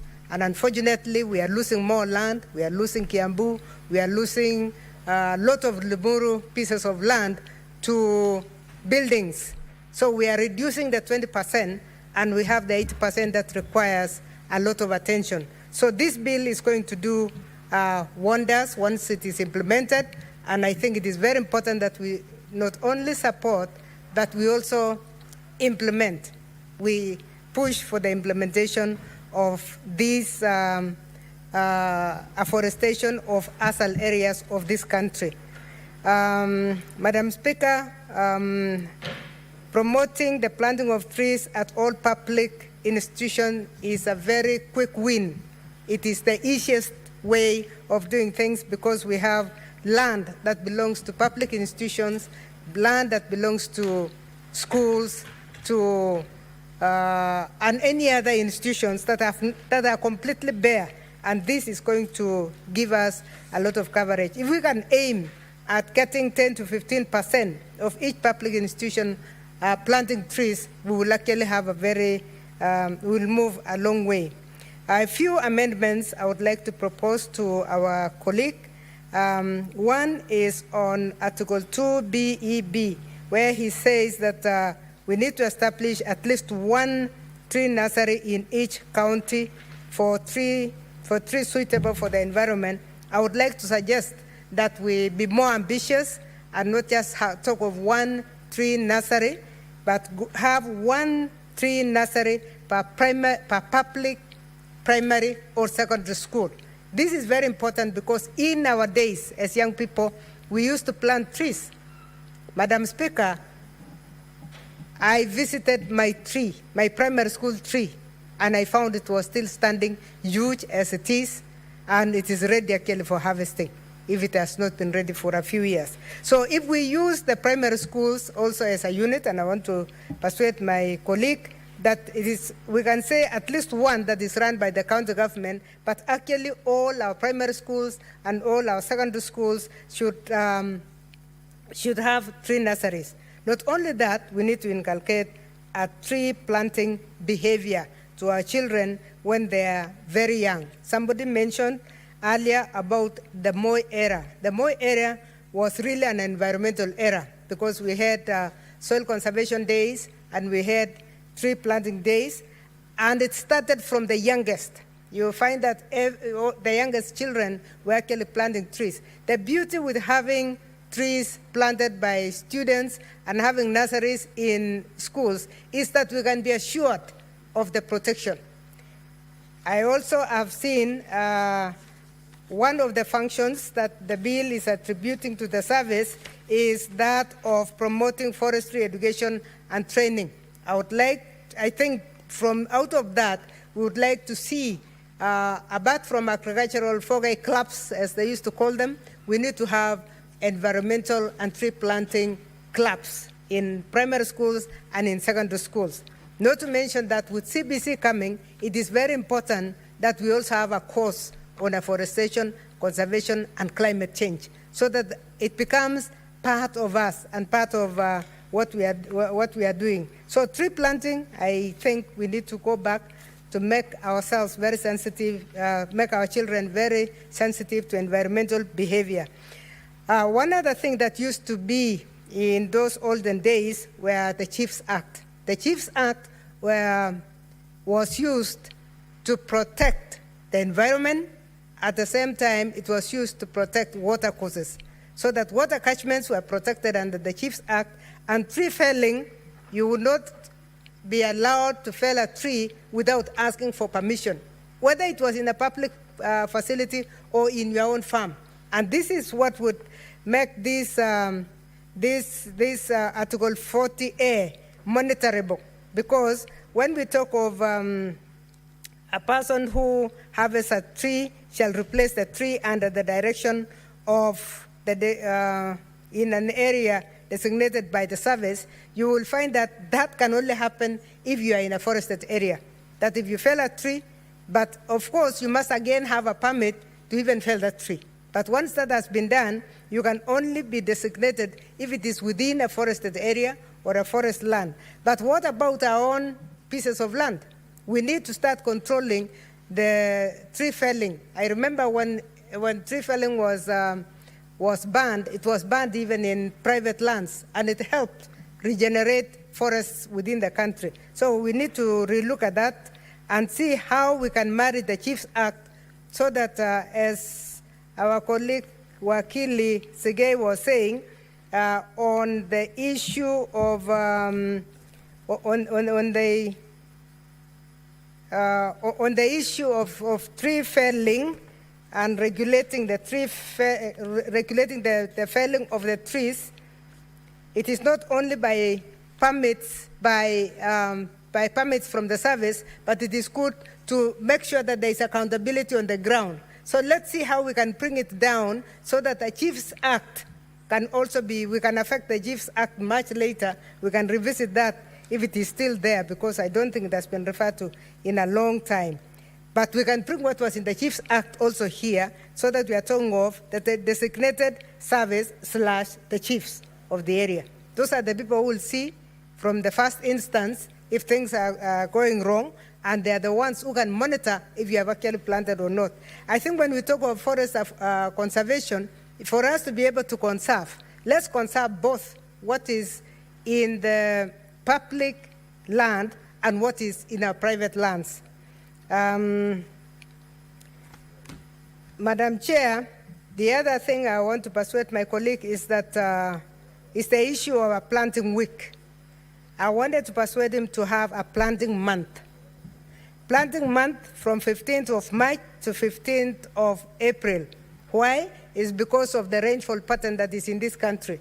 We know that that is the main rain season, and if we can allow a month, then the minister responsible will be able to organize so that you start your planting right from Mandera and come all the way to Lake Victoria.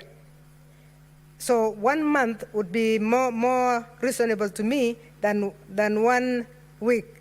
And we don't want, again, to apply the week, and then when there is drought, then we can't do anything. So I'm requesting my colleague that we observe a national tree planting month from 15th March, as he has said, all the way to 15th of April. Madam Speaker, I don't think there is any other amendment I would like to introduce except to congratulate my colleague, because this is a wonderful piece of law. Thank you, and I support. Thank you, Senator. Senator Mogeni Erikoko.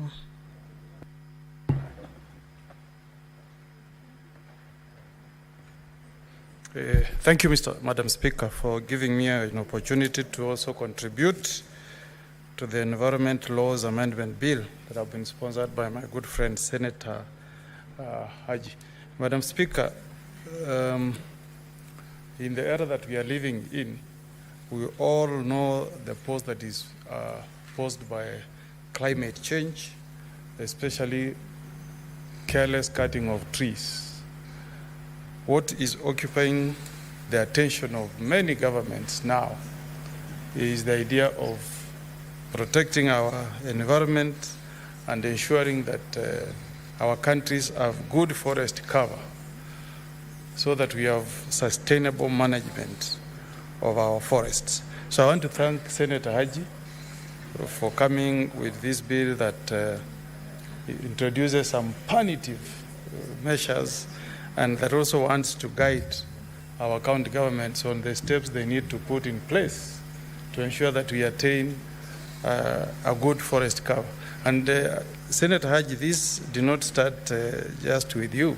If you read our 2010 Constitution, it prescribes that as a country we need to attain 10% tree cover of the entire country. So what you are doing is trying to align these laws to the spirit and the intention of the 2010 Constitution. So I'm fairly impressed with the ideas that you have incorporated in this bill. And some of us who are in primary school during the tenure of President Daniel Arap Moi saw a sustained campaign by the late President Moi to plant trees, even on road reserves. When I was in class 5, and I was traveling from Nyamira to Kericho, where I was a primary school student, we were stopped in a town called Kapkatet. I'm sure Senator Joyce knows that place. We were stopped in a place called Kapkatet, and the DCs were implementing a decree that had been issued by President Moi. Any public vehicle that was plying that route, and I believe in other public roads, were being stopped. You step out, you plant a tree before you proceed. And I think what Moi wanted to achieve was to create an environment of what we see in the US. If you drive in the US, on both sides of the road, it's basically a forest. And I think that's what Moi wanted. And up to date, if you travel between Sotik and Kericho, you will see a tree cover on the road reserve. That is an effort that was spearheaded by President Moi. Even the idea of soil erosion. You know, what we forget is that afforestation contributes a great deal in ensuring that deforestation does not take place, and more so, soil erosion. Moi did a fantastic job, Madam Speaker, only that as Kenyans, we did not follow. We did not take it seriously. I'm sure if we had taken Moi's effort seriously, by now, we'll be having maybe more than 10% tree cover in our country. And then let's also applaud the work that was done by the late Wangari Maathai. When people wanted to grab Karura Forest, I was at that time serving as the chair of Ethics and Anti-Corruption Commission. And there were powerful people in government who had wanted to grab Karura Forest, that beautiful tree cover you see in Gigiri near the UN headquarters was at risk of being grabbed. And working jointly with the late Professor Wangari Maathai, we filed many cases in court, and we managed to cancel titles that had been issued to private individuals. So, Senator Haji, the effort that you are doing today resonates very well with our champions of environmental conservation that have lived in the past years. I would like you to even go a step further and borrow from what happens in some countries in the West. I remember when I was the chair of Law Society and I visited Australia, and I went to a friend's place, and a branch of a tree had fallen, and I was asking him, where can you chop the tree? And Madam Speaker, he said, for you to cut any tree, you make an application to the local authority. They will undertake public participation before you are allowed to cut that tree. That's how serious some countries take the issue of cutting trees. So what has been proposed here is actually not very radical. It's not very radical. I wish Senator Haji, you can go a step further. If you drive, I think, along UN, I hope I'm not getting the name of the road wrong.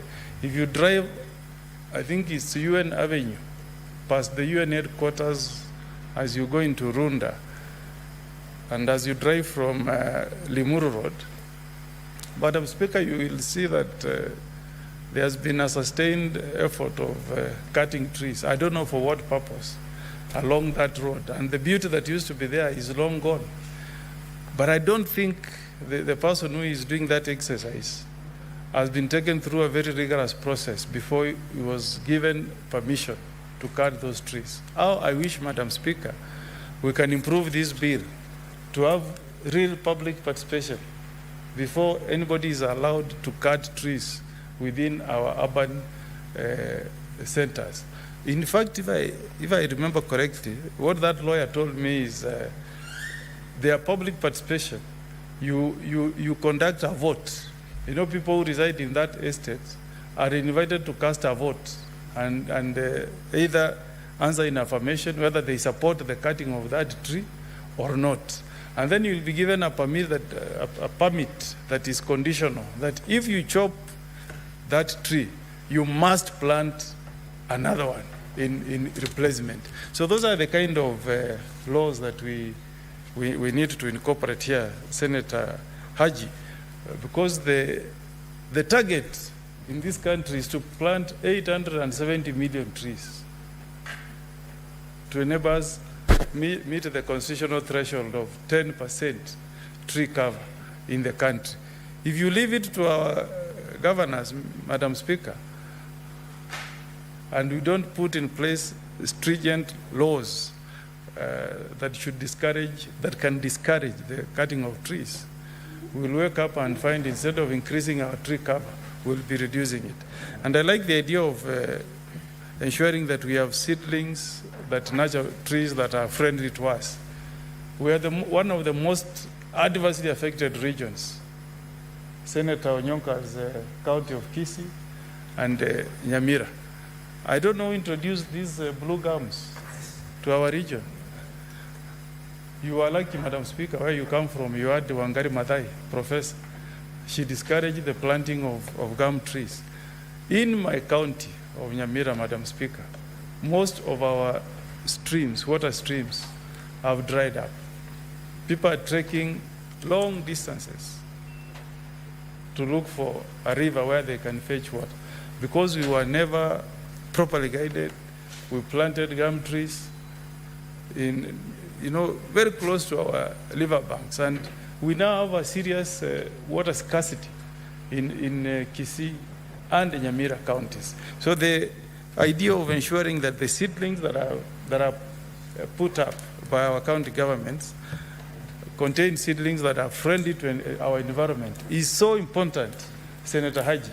And I wish you can even strengthen that and include some research. You know, before you are allowed to set up a seedling, there should be some research that has been undertaken so that we plant trees that are friendly to our environment. Madam Speaker, everything is about sustainable management of our environment for the future generations, those who will be living after us in the next 100 years. What will they find? What did we leave behind? If you leave a country that has no water, you'll be creating a situation where war will break out. River Nile here that serves, I think, 9 countries,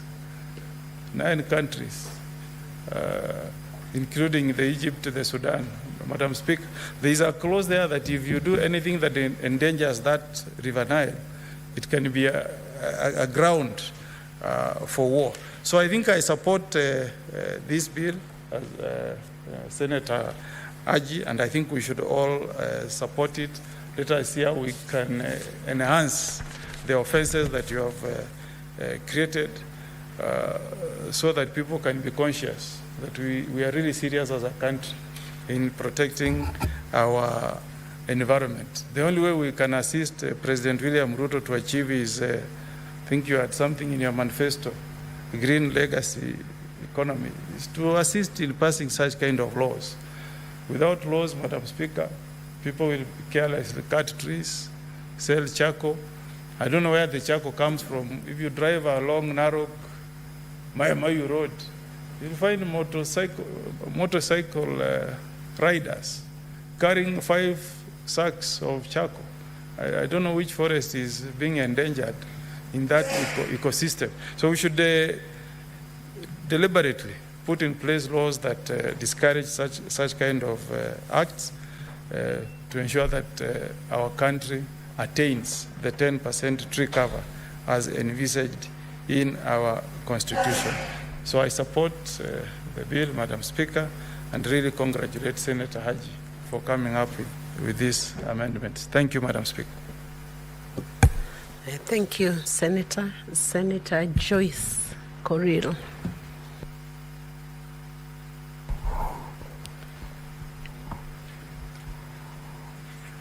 Yeah, thank you very much, Madam Speaker, for giving me this opportunity to also congratulate the Senator Haji, for the amendments that is before the floor of this House. And maybe before that, Madam Speaker, allow me also to welcome the honorable members of this House from the long recess. I know it has been long, but I just want to say that welcome back and to the business. Madam Speaker, I want to really thank the Honorable Senator for the amendments that he has brought to this House, and also to thank the government for the few steps that they have made in terms of making sure that environmental issues are addressed, especially the tree planting, which has been witnessed in some few years that has passed. And also want to echo the sentiments of Honorable Omogeni, where the first leaders of this country, the retired President Moi, did a lot in terms of making sure that the trees were planted along the way or along the highway, which can also still be witnessed in some of the areas. Madam Speaker, the amendment is trying to promote the planting of trees in all public land. And Madam Speaker, I want to also bring to the attention of the members that there was a suggestion that we need to have the Green Army. I don't know whether it is in the Act, but this was supposed to assist the counties in terms of implementation, because every now and then we have the Environmental Day, we do the planting and we leave up to the next season. We don't know whether there are some which needs replacements before even the next planting season comes, and these are the only people who can assist us in terms of making sure that these trees are managed well. The Act also is trying to establish at least one tree nursery in each county. I would want to request the Senator Archie that it would have been prudent for us maybe to have established one nursery in every constituency. Every constituency. This is because in every constituency it will be able to serve the schools around those areas and even the PIs that are within those particular constituencies. So establishing in one county might be far, but having it within the constituencies might be a bit convenient to the members of that particular county. So I would suggest that we have it at least one nursery in every sub-county. Madam Speaker, I don't want to labor much. Much has been said by the colleagues, but I want to say that as when we discuss about this amendment again, I would also want to suggest that it would have been prudent again to include, because most of the issues that have been affecting environment in this country is lack of coordination between the relevant ministries. You find the Ministry of Environment is trying their best in terms of making sure that the environment is well taken care of, but sometimes you find also the Ministry of Lands capping some land to the public to an extent that you find a lot of complaints where I can call it land crapping issues are happening, and that is why you find IDPs across the country is because of the misunderstanding between the Ministry of Environment and the Ministry of Lands. These are the government ministries which are supposed to coordinate, say that wherever they are issuing title deeds, they should be issuing title deeds based on a well-researched point of view to make sure that these complications are not brought to an extent that affects the environment. Most of the declaration that has been done because of lack of coordination between the ministries. So I would also want to suggest that if there is any amendment that has to be done, there should be a coordination between the line ministries, say that these issues that have been affecting us in terms of eviction is put to an halt.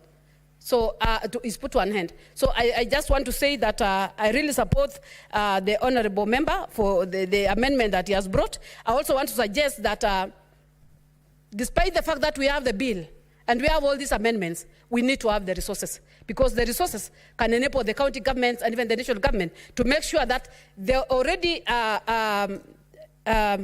identified public lands are well fenced, and they are able to coordinate together with the people or the residents of those particular areas. So I just want to rest at that, but I just want to say that I really support this bill and looking forward to being approved by this House and even to the next House. Thank you. Thank you, Honorable Senator. Senator Onyonka Richard Mamoita.